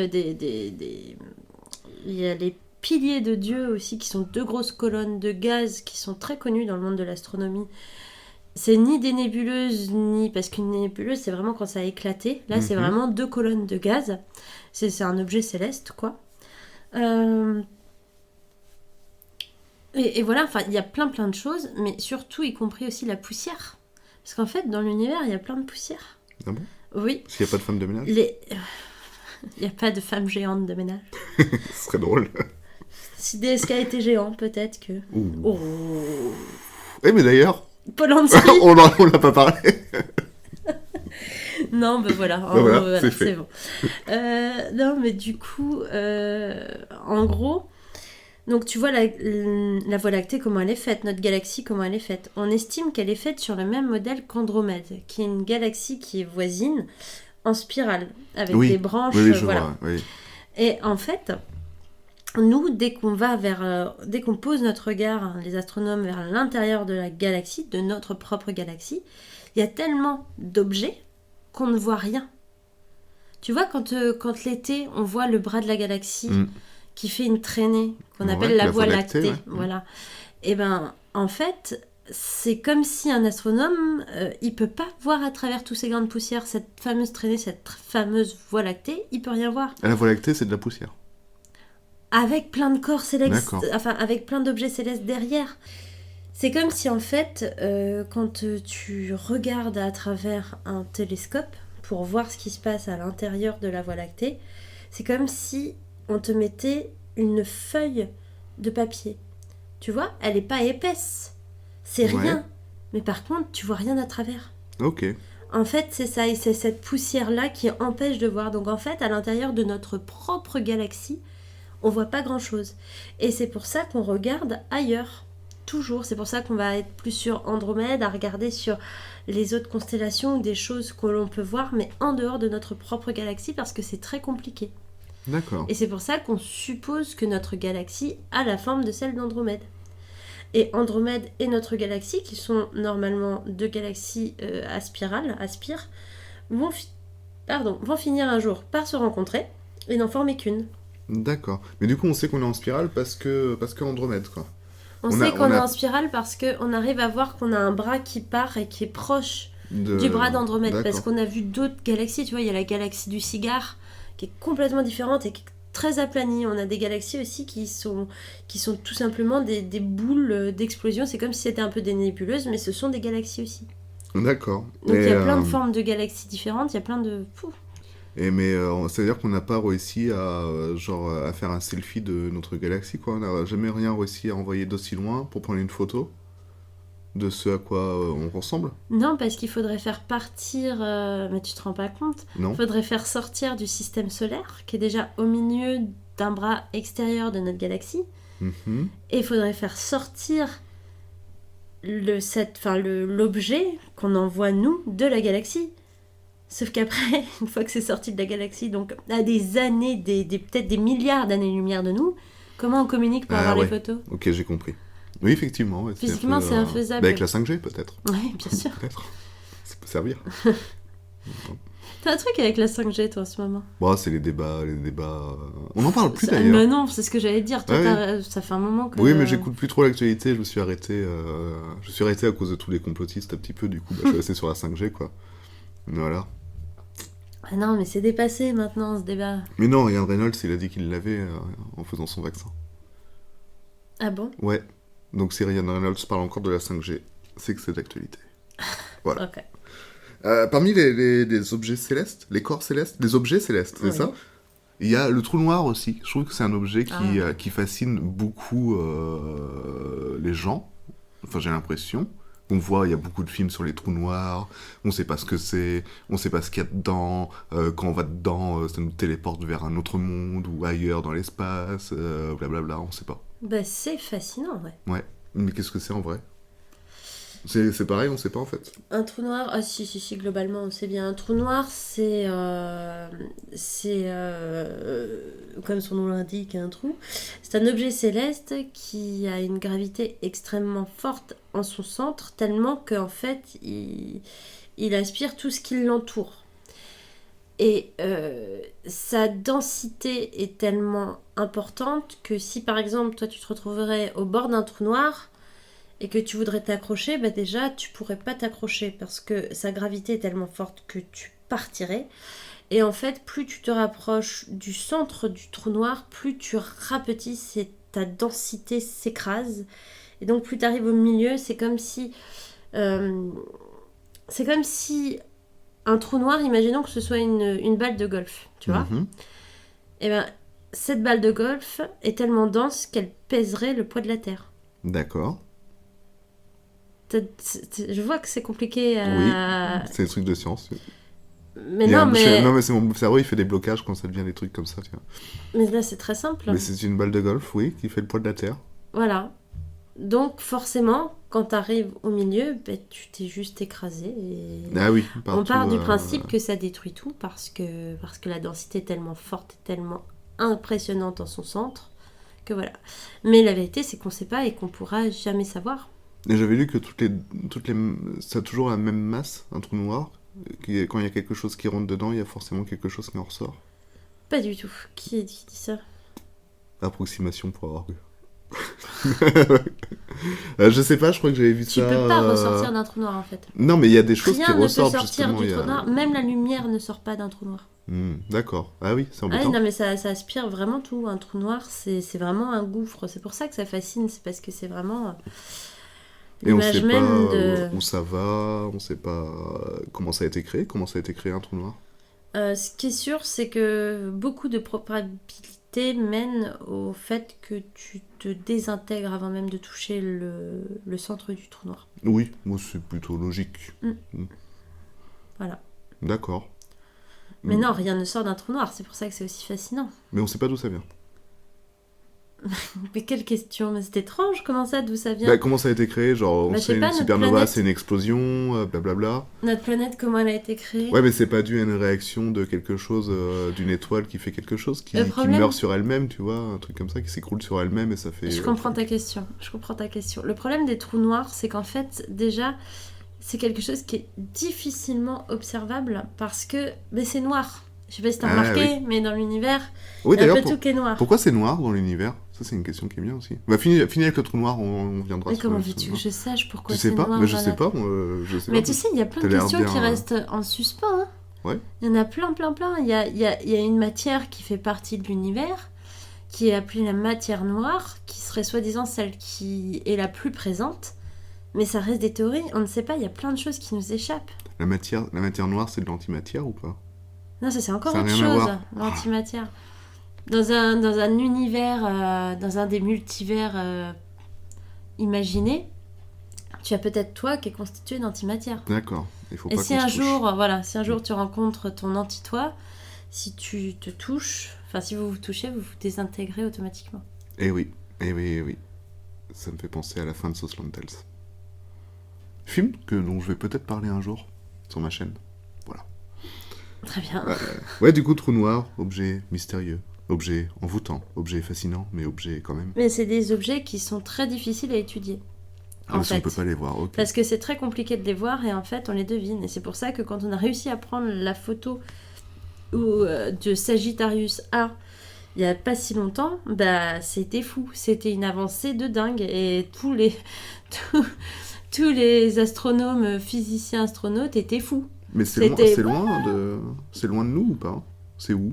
À Mais peu les près. trous noirs, ça se balade, ça orbite pas. Tu vois, il y a des planètes, c'est pareil, elles orbitent pas autour du Soleil, ça Ouais. c'est quelque chose. Mais il y a plein de corps qui se baladent comme ça. D'accord, mais ils sont attirés par rien. Non, eux, ils ont pas de sans foi ni loi. Voilà. D'accord. Et les trous noirs, enfin, c'est pas en général, ça se balade globalement. Par contre, apparemment, au centre des galaxies, ce serait des trous noirs. Genre, Andromède, en son centre, ce serait un trou noir. Et au centre même de notre Voie lactée, ce serait un trou noir. Mais c'est pas le Soleil qui est au centre. De notre Voie lactée. Ah oui, Il y a d'accord. le système Oui, solaire et notre galaxie. Ok. Oui, ok. Au centre de notre galaxie, il y aurait un trou noir. D'accord. Eh ben. Mais du coup, ça veut dire. Mais. Ah, oui, donc ça, c'est ceux qui bougent pas. Et ça veut dire qu'à un moment, il peut y avoir un trou noir qui arrive et Mais il nous nos dévore. galaxies, elles se déplacent en fait. Hein. Dans l'univers, on n'est pas statique. Hein. Ah, moi, j'en sais rien, moi. Bah, mais si, parce que l'univers est en expansion. D'accord. Donc tout bouge avec. C'est comme Mhm. si tu as un tissu avec des petits motifs, tu vois. Et puis que tu le prends, et puis un tissu assez élastique. Puis tu le prends et puis tu l'étends partout. Ouais. Mais tous les points s'éloignent. Mais pourtant, t'as dit que comprends Andromède et notre galaxie vont fusionner. Oui, parce qu'en fait, elles s'attirent. Ça, c'est la gravité. C'est vraiment compliqué l'astrologie, tu vois. Enfin, Non, moi, mais je trouve parce qu'il y a ça la très compliqué. gravité qui joue aussi. Mais oui, elles s'attirent toutes les deux. On a remarqué qu'elles s'approchent. Et oui, il y en a une qui s'approche de l'autre. Et ça, c'est la gravité. Elles s'attirent toutes les deux. D'accord. Bon, bah, il nous reste combien de temps à vivre alors? Mais tu sais que si elles se rencontrent, il n'y a pas de chance que ça nous change grand-chose. À part Ah bon qu'on ait un ciel de dingue. Ah Et bah, que ce cool, soit alors. fou. Bon, bah, banco. Peut-être des petites... Mais il y a peu de chances que ça change quelque chose. Ça va pas changer nos orbites, ça va rien changer du tout. Ça peut arriver. En même Mais temps, pour on sera- l'instant, ça s'estime que comme ça va fusionner, les étoiles vont se mélanger, mais c'est pas sûr que ça s'entrechoque. Mais il y quoi. a une approximation de... On sait quand ça va se passer, à peu près? Je ne sais plus. C'est en milliards d'années, en millions, en milliers, en... Je crois que c'est 1 million. En millions, bon, ça Mm. va, on a un peu le temps. On a le temps de se faire dévorer par un trou noir qui se balade, quoi, entre-temps. Oui, mais enfin voilà. Mais je pense que voilà, c'est ça, c'est très fantasmé aussi tout ce qui se passe autour Oui. de l'univers. Bah oui, mais en même temps, c'est Enfin, je veux trop- dire, c'est la trop Terre, cool. elle est là depuis des millions d'années, Et des ça- milliards d'années même. Il s'est rien passé, à part un astéroïde, apparemment, qui a détruit la Lune, enfin, qui a... C'est Oh c'est là ça, hein, qui a fait un bout de la Lune. Mais ça, Alors, la Lune, c'est un bout de la Terre. Non, Alors, il c'est y a- juste une théorie, c'est un truc... c'est pas vrai, ce Je qu'on crois nous dit qu'il y a 3 théories pour la Lune, dont une qui est un peu préférée des scientifiques, qui est qu'effectivement ce serait la planète qui se soit pris un choc terrible, donc Mhm. une météorite assez grosse. Une météorite au moment où il n'y avait pas encore vraiment de vie, donc où il n'y avait pas d'animaux, où la Terre c'était que du soufre, parce qu'à la base la Terre c'était quand même du soufre, du feu, enfin voilà, il n'y avait pas d'eau, il n'y avait rien du tout. C'était juste le... du En magma, gros, c'est quoi. comme du magma partout, voilà, c'est ça, c'était le C'était noyau. le noyau, ouais. Et voilà, il y aurait un gros astéroïde qui se serait craché et qui du coup aurait défait une partie de la Terre, qui du coup se serait amassé en plein de satellites autour de la Terre. Et à force de tourner autour de la Terre, au bout d'un moment, tous ces petits satellites naturels se seraient formés pour faire la Ah, Lune. D'accord. Mm. Donc c'est la première théorie, ok. Ça, c'est la théorie préférée. Et les deux autres, je les connais pas. Ah, bon bah voilà, Voilà. ça règle la solution. Ouais. Et c'est pour ça que les terres, elles sont rondes, enfin les planètes, pardon, elles sont rondes, c'est parce que ça tourne, et du coup Oui, ça fait exactement. un peu pas de l'érosion, mais de, comment on appelle ça, quoi. Non, ça tourne. Et Ça puis me du tourne. coup, avec la gravité, oui, ça devient rond. Quoi. D'accord, Mais oui. ouais, c'est rigolo. Ouais, c'est pour ça, oui, effectivement. Mais après, elles sont pas toutes très rondes, hein. Elles sont un petit peu aplaties. Je crois que c'est Uranus qui est un peu ovale, elle est un peu aplatie. C'est comme si sa densité était vraiment... les pôles sont vraiment très proches et du coup, elle est plus ovale. C'est comme ça que tu parles de ton anus. Lol. Voilà, ça, c'était une blague que j'aime bien. Bon, on va parler d'un dernier corps, du coup, céleste, pour terminer. Qu'est-ce que c'est la Terre? Dans quel sens? Dans le sens... je sais pas, comment tu vois la Terre, toi? Comment tu la définirais, tu vois, genre, si... s'il y a une civilisation qui arrive, tu dirais c'est quoi la Terre? Tu dirais, tu serais factuel, tu diras c'est un endroit avec 70% d'eau, c'est rond, C'est une planète. oui, c'est une planète. Ou tu irais plus loin, tu dirais la Terre, c'est avant tout l'espèce humaine, on est tellement fort, regardez, beau, magnifique, regardez, on a réussi à faire une passe sur la Lune, quand même, qui nous appartient parce que c'était un bout de la Terre avant. Hein. Non, mais je crois que tu connais très bien ma pensée là-dessus, la Terre. Puis en plus, moi, je suis principalement convaincue que la Terre, elle est parasitée par nous. Ouais. Donc, je nous vanterai pas là-dedans, non, certainement pas. Non, non, bah la Terre, c'est un endroit merveilleux dans lequel je peux respirer. C'est quand même bien. Je C'est peux pas être mal. vivante, je peux voir des choses. La proximité avec le soleil qui nous éclaire me fait voir des couleurs qui sont incroyables. Voilà, la terre nous donne à manger, du coup je peux vivre. Mhm. Voilà, C'est ton espace de vie, quoi. Tu vois la Terre comme ton espace de vie. Bah ouais, mais je pense principalement... Alors après, c'est vrai que c'est facile hein, pour moi de dire ça, je suis française, je vis bien, tout se passe bien, je manque de rien. Je pense que... Effectivement, quelqu'un dont le pays est en guerre, qui galère pour se nourrir, n'aura pas du tout la même vision des choses. Non, la Terre, je le verrais plutôt factuellement. Pour de vrai, c'est une planète qui a beaucoup d'eau, il y a beaucoup d'espèces, il y a beaucoup d'animaux dessus. Voilà, c'est un équilibre qui est extrêmement fragile. Mhm. Il fait bon Pour vivre. tout. Et ce qui fait bon vivre, bah, ça dépend. Mais ça dépend, tu vois, c'est très humain. Ouais. Mais il y fait bon vivre, enfin, j'aime pas ça. T'aimes pas ça, t'aimes pas ça. Mais non, mais c'est vrai, parce que si j'avais à décrire la Terre, enfin voilà, c'est une jolie planète. Voilà, il y fait bon vivre. Ah bah ok, super, bah je reste dans mes paumes d'humain et puis je parle à quelqu'un qui me se ressemble vachement et qui est un humanoïde. Enfin, Ouais, c'est pas faux. débile. C'est pas faux, c'est pas faux. Enfin, je trouve que c'est débile. Je trouve pas que ta question est débile, mais je trouve que ce raisonnement-là est débile. Donc non, non, la Terre, c'est quand même un endroit merveilleux. Et de toute façon, quand tu vois les photos de l'ISS, la planète bleue, enfin, je veux dire, elle envoie du pâté, quoi. Elle Ouais, est je suis d'accord. belle. Mais justement, je me demandais, on est la seule à être bleue comme ça? Ça existe d'autres planètes avec des océans qui ont un peu la même gueule que nous ou... Non, des océans, la formation d'eau, je ne crois pas. H2O, non. Je crois pas. C'est pour ça que d'ailleurs, notre vie est facilitée ici. D'autres planètes bleues, bah, Neptune et Uranus. Neptune et Uranus, pardon. Et puis voilà. Neptune et Uranus, c'est bleu aussi. Mm. Parce que c'est un gaz... c'est quoi? C'est un gaz bleu, c'est ça? Qu'est-ce que les gaz Non? bleus, Ou c'est... je sais pas, c'est un gaz bleu ou c'est de la glace Non, j'en sais rien. Alors après, est-ce que c'est ou imagé... c'est un métal bleu, je sais pas. Je sais pas comment ça s'est déterminé, cette couleur-là. Même Jupiter, je sais pas comment ils ont fait pour dire on sait que c'est de cette couleur. C'est peut-être, tu sais, les objets qu'ils ont envoyés à gauche, à droite, qui renvoyaient des photos à un moment donné.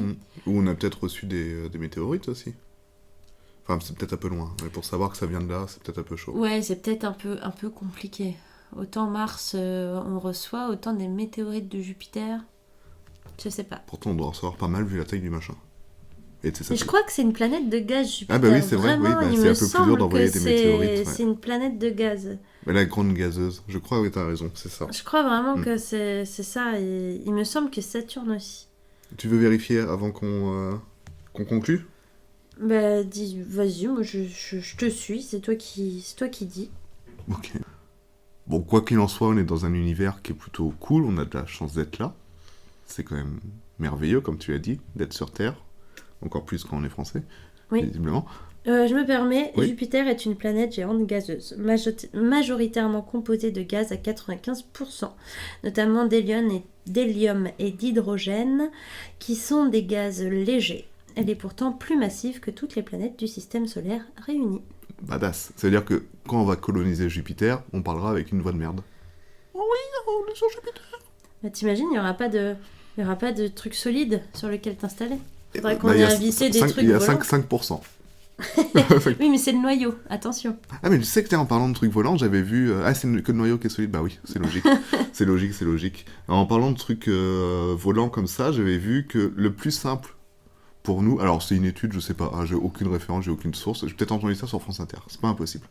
J'avais vu que ce serait plus simple pour nous d'essayer de coloniser Vénus plutôt que Mars.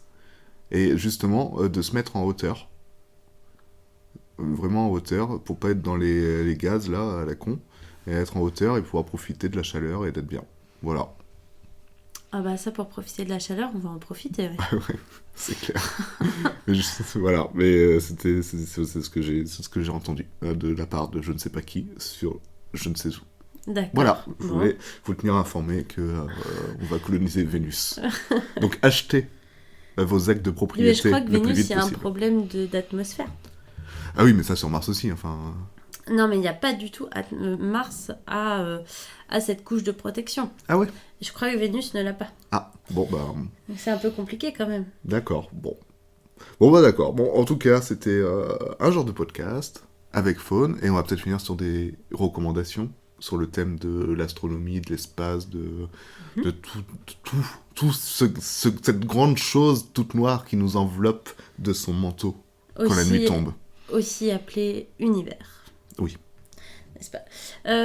Eh bien, moi, je vous dirais d'écouter tout ce que Aurélien Barraud, astrophysicien, fait. Il a une chaîne YouTube qui est très intéressante. Alors, il a aussi des idées écolo que je partage, mais voilà, il n'y a pas que ça. Il y a beaucoup de choses sur l'astronomie, et notamment les trous noirs, parce que c'est un grand passionné des trous noirs. Il parle aussi des trous de verre et plein d'autres choses qui sont très intéressantes, de la théorie de la relativité, de plein de choses. Et voilà, si vous avez envie d'en savoir plus, ne vous dites pas que c'est pas possible. Franchement, tout est possible en fait. Souvent, il y a des choses comme ça qui font peur. L'astronomie fait partie des choses... L'astrophysique fait partie des choses qui font peur. Et en fait, voilà, il suffit juste d'écouter, et c'est facile à comprendre. Plus facile qu'on ne le pense. Ah ouais. Ouais, c'est vrai, moi je suis dans ce cas-là. Hein. Ah oui, non, mais c'est vraiment qu'une idée. Je pense que le problème, c'est que t'as en mémoire des cours qu'on te donnait quand t'étais plus jeune et qui te correspondaient pas. C'est ça. Moi aussi. Et en fait, on peut te faire apprendre les choses autrement. Et beaucoup plus agréablement. Et parce qu'un trou noir et un trou de verre, c'est pas pareil. Non. Non, un trou de verre est censé être une passerelle d'un point A à un point B dans l'univers. Donc un trou qui te fait aller comme un tunnel, quoi. Mais ça, En fait, en gros, c'est compliqué. Hein. Parce qu'en plus, en gros, c'est comme si l'univers formait la lettre C. Oui. Tu vois, elle était Oui. courbée et formait la lettre C. Et que tu puisses aller du début du C jusqu'à la fin, juste en le transperçant par un trou. Le haut et le bas du C. D'accord. Effectivement, oui, où tout est courbé sur soi-même, quoi, en fait. Pour faire le trou. Mais c'était pas obligé de faire tout le long du C, du bas du C, faire la courbe jusqu'en haut du C. C'est comme si un point qui, du haut du C au bas du C, te faisait arriver en un clin d'œil d'un endroit à un autre. Ce qu'on appelle les trous de verre. C'est quand même vachement pratique pour se déplacer. Ah, ça pourrait être très Ça sympa. pourrait servir dans le cadre de nos futures colonies. Hein, bien sûr. Évidemment. D'autres recos ? Aurélien Barraud. Aurélien Barraud. Un petit film, surtout peut-être. que Aurélien Barraud, il partage quand même un des rares astrophysiciens qui partage ses cours sur l'astrophysique. Donc, punaise, si vous avez des heures à perdre comme moi, allez-y. Après, autre chose, l'exoconférence d'Alexandre Astier, qui est très sympa, qui apprend les choses, qui est très marrante. Enfin voilà. De toute façon, j'adore Alexandre Astier, qu'on se le dise bien. C'est un génie pour moi, et tout ce qu'il fait m'impressionne et m'épate. Donc ça, c'est clair. Quoi d'autre ? Si, il y a évidemment 12 parsec. Ouais, c'est ce que j'allais Qui est construire aussi, rigolo ouais. et qui est vraiment, vraiment sympa, et qui apprend des choses et qui se prend pas au sérieux. Alors c'est un humour très particulier, mais que j'aime beaucoup. Donc, Oui, il faut être très second degré, hein, si vous êtes premier degré. Ah oui, même ne le troisième et le pas. quatrième, voilà. Parce que Uranus, je pense que c'est une blague qu'il a dû faire plusieurs fois. Oh, à chaque ouais. épisode, je Bah, crois. j'espère bien. Sinon, ce serait décevant. En plus, justement, lui, il fait des critiques de films aussi liés au monde de la galaxie, de l'intergalactique. Donc, c'est très sympa aussi. Voilà. Ouais, c'est plutôt cool. Il a fait Armageddon. Je crois qu'il a fait Independence Day, d'ailleurs. Je crois aussi, Je crois me aussi. semble. Ouais, il a fait beaucoup de choses. Ouais, c'est plutôt cool. C'est plutôt cool. Qui d'autre aussi dans l'astronomie? Moi, je me souviens de la chaîne YouTube avec une fille. Oui, Mais Florence. elle est pas astro. Florence. Ah, j'ai plus son nom. Mais elle est pas astrophysicienne en vrai. Ou elle fait des études dans ce cadre-là. Si, elle est passionnée aussi par... Ah, mince. Non, mais je sais plus. Ah ouais, elle est aussi passionnée par l'astrophysique. Elle est sur Mars, ça la fait fantasmer aussi. c'est super. Enfin voilà, non, elle est vraiment super. Allez, on va essayer d'être un peu sérieux dans ce podcast. Tu vas vérifier une source, c'est ça? C'est fou. Florence Porcel. Florence Porcel. Ok. Oui, du coup, bah, c'était un peu ça l'image de la femme quand je parlais d'astrophysicien. Tu vois. Elle est vulgarisatrice scientifique, écrivaine, actrice, chroniqueuse de radio et animatrice audiovisuelle française. Donc pas du tout astrophysicienne. D'accord, mais je croyais qu'elle faisait des études dans le domaine. Mais non, mais elle est passionnée par l'astronomie. Oui, bah oui, de toute façon, si elle en parle... Oui, c'est vraiment... C'est pas le milieu qui rapporte le plus d'argent où t'as envie d'aller pour te faire de la thune et tu parles de ça sans t'y connaître. À une époque, je m'étais penchée aussi sur AstronoGeek. Et puis voilà. À un moment donné, je me suis dit, en fait, non. J'ai pas envie d'entendre... Oui, c'est un caractère assez particulier. Ouais, voilà, c'est son caractère et la manière dont il amène les choses et voilà, son mépris des fois est un peu moi me dérange. Ouais, c'est pareil voilà, c'est une arrogance qui me dérange.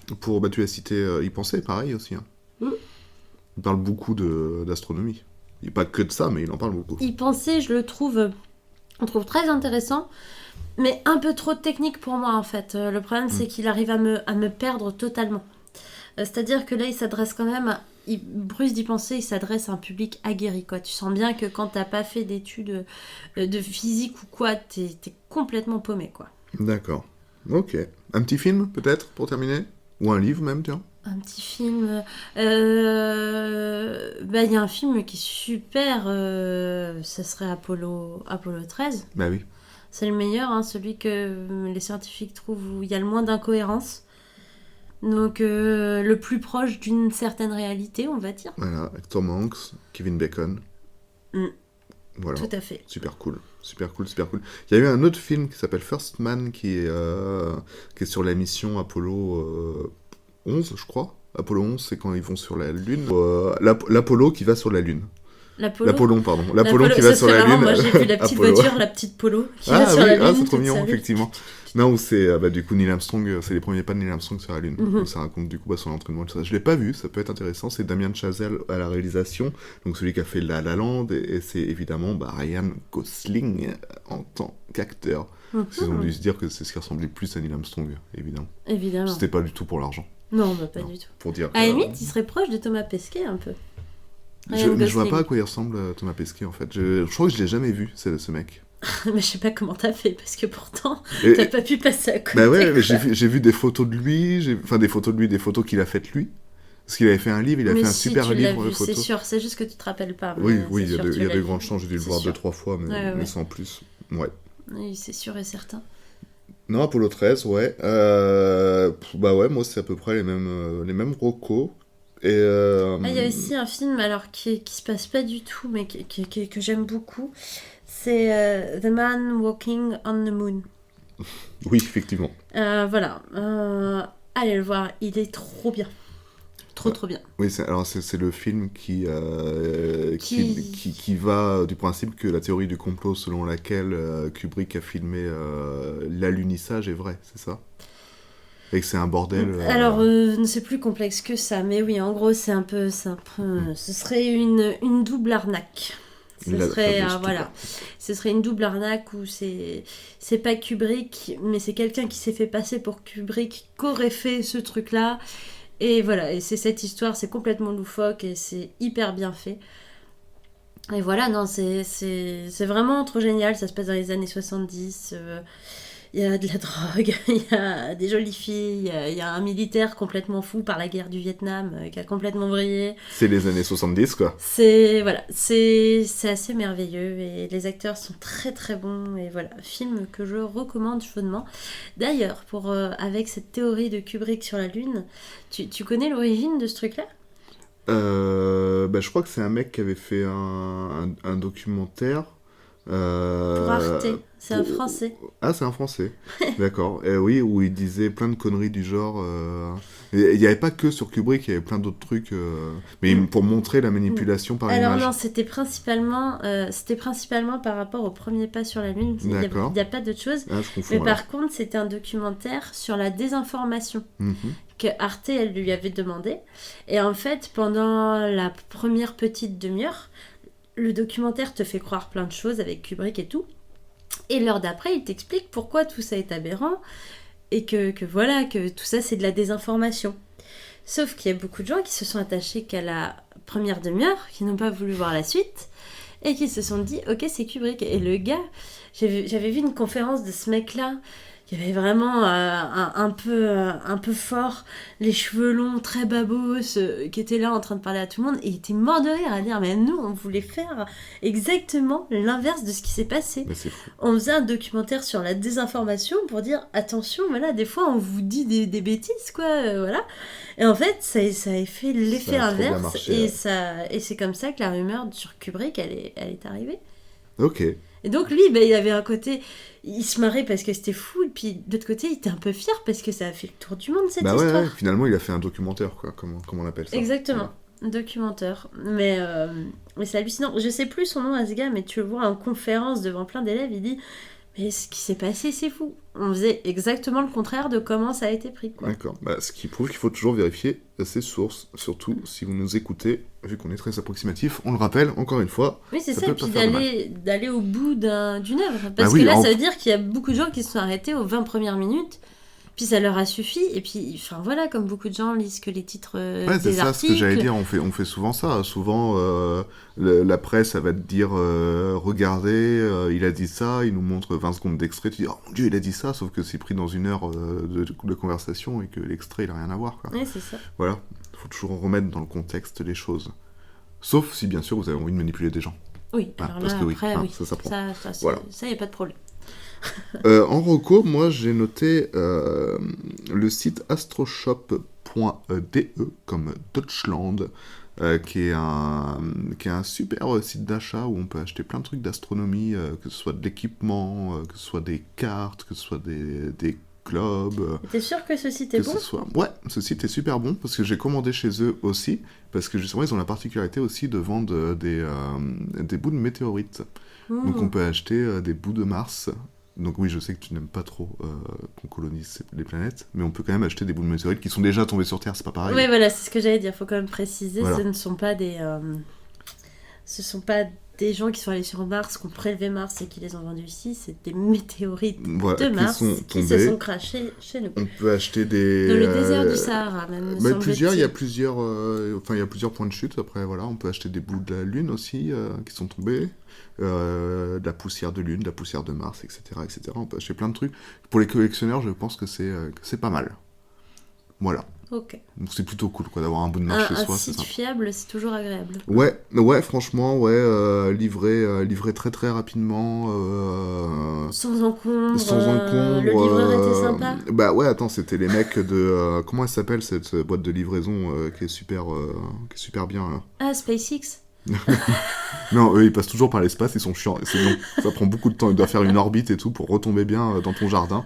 Et après il faut que tu nettoies tout toi-même. Ça c'est super chiant. Non, pas FedEx, merde, UPS. UPS, voilà, UPS, ils sont très forts quand même. Je suis trop balèze dans les livreurs. Ah ouais, Tu peux bah me ouais, je sais bien, demander, ouais, je sais bien. Impec. Ouais, UPS, c'était UPS, ils sont venus. C'était une super journée où j'ai eu 3 livreurs à ma porte presque en même temps. Waouh. C'était vers Noël, quoi. Ah oui, voilà. C'est peut-être Ouais. pour ça. Voilà. Non, AstroShop, c'est vraiment bien. C'est des objets. Si vous avez envie de faire des objets comment dire, des petits cadeaux d'astronomie qui sont assez uniques et un petit peu inventifs, et ben AstroShop, c'est cool. Voilà. Bon, il y a des colliers faits en pierre de lune, etc., etc. Il y a plein de choses. Voilà. D'accord. Bah, c'est pareil aussi. Dans les recommandations que je peux faire, si vraiment vous aimez l'astronomie, allez dans un club d'astronomie le plus proche de chez vous. Allez voir les planétariums, tout ça. C'est un truc de fou. Encore une fois, voir des objets, je vous assure, à travers un télescope, c'est magique. C'est absolument dingue. Et les clubs d'astronomie en général, vous êtes très bien reçus. Les gens sont très désireux de partager leurs connaissances, leur savoir. C'est vraiment... Voilà, il n'y a rien de mieux qu'un club d'astronomie. Franchement, avant toute chose, avant même d'acheter un télescope, allez là-bas. C'est le meilleur endroit du monde. Oui, parce que si t'achètes un télescope et que t'as pas trop les bases que tu peux apprendre dans les clubs, c'est quand même mieux, quoi.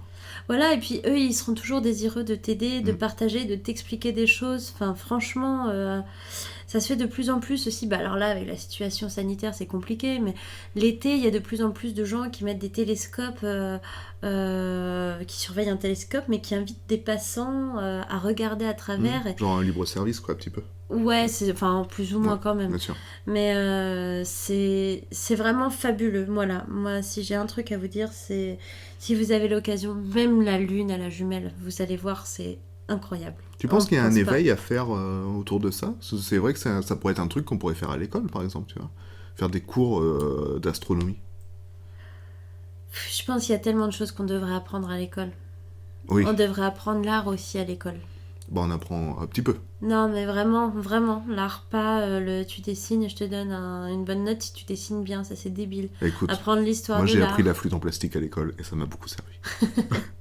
Oui, c'est vrai, non, il y a la musique, mais l'art dans toute sa globalité. Franchement, l'école, il y a des choses qui devraient être obligatoires, oui, je pense. Mais après, parce que je suis une amoureuse de la culture, quelqu'un qui est complètement cartésien, qui est... J'ai une de mes sœurs, je pense que ça l'aurait grave embêté d'avoir tous ces cours qui, pour elle, Oui, c'est vraiment de la fioriture, quoi. Moi qui suis une amoureuse de la culture, oui, j'aurais envie que... Effectivement, je trouve que c'est même important. Quand même, l'astronomie, c'est vrai que ça me paraît important parce que tu comprends au moins où est ta place dans l'univers. Au moins, ça, tu le piges. Ouais, ça peut être cool pour beaucoup de gens, je pense. Ça peut un peu redescendre des fois. Ouais, et puis même tout ce que tu as dit sur la pollution de l'espace, c'est quand même une bonne remise en cause de nous-mêmes et de nos modes de vie et surtout de ces gros connards qui nous dirigent. Donc c'est plutôt cool, quoi. Oui. Donc voilà. Après, ça, tu sais, moi, ça se sait, mais les sports. Bah bien sûr, oui. Évidemment. Oui, ils préfèrent déjà se concentrer sur la pollution de la Terre en nous faisant culpabiliser. Enfin bref, c'était un genre de podcast. Merci, Faune. On dénonce un peu là. C'était cool. On est chaud, on est au taquet. C'est la Saint-Georges, hein. Ouais. C'est comme la Saint-Guil, la Jean-Guil. La Jean-Guil de l'émission La Flamme, ouais. Bah voilà. Bon anniversaire, Wedgen. Ok, bon anniversaire, Wedgen. Et Planck, mais je crois qu'il est mort. Ok, très bien. Ou peut-être qu'il est très bien caché. Il est bien planqué. Eh oui. Ok, bon peut-être dans Uranus. Je me désolidarise de cette blague. Pas Polanski. Voilà. On peut s'arrêter ici. Je crois qu'on a fait tout le tour là, de mon humour. Oui. Ok, écoutez, merci de nous avoir entendus jusque-là, d'être restés. Un grand merci à toi, Ghislain, d'avoir animé cette émission. C'était très cool. De rien, ça vous a plu ? Oui, ça m'a plu. J'ai eu peur de dire tellement de bêtises que je me suis un peu auto-censurée, mais les choses que j'ai dites, je pense que sont assez justes. Là, c'est fou, je manque de confiance en moi. Non, moi j'ai trouvé ça plutôt cool. Moi j'ai appris plein de choses. Ah bah tant mieux. Il y a des possibilités que je les oublie. Oui. Et qu'il faudra me les rappeler plus tard. Oui, lorsque j'en ferai un autre podcast sur le même sujet avec les mêmes questions. mais voilà, c'était quand même plutôt cool, donc j'espère que ça vous a appris, vous aussi, des choses. Voilà, en tout cas, merci d'être resté jusque-là. On vous souhaite une bonne matinée, un bon après-midi, une bonne soirée, une bonne nuit. Et puis on vous dit à très bientôt. Bisous. Bisous.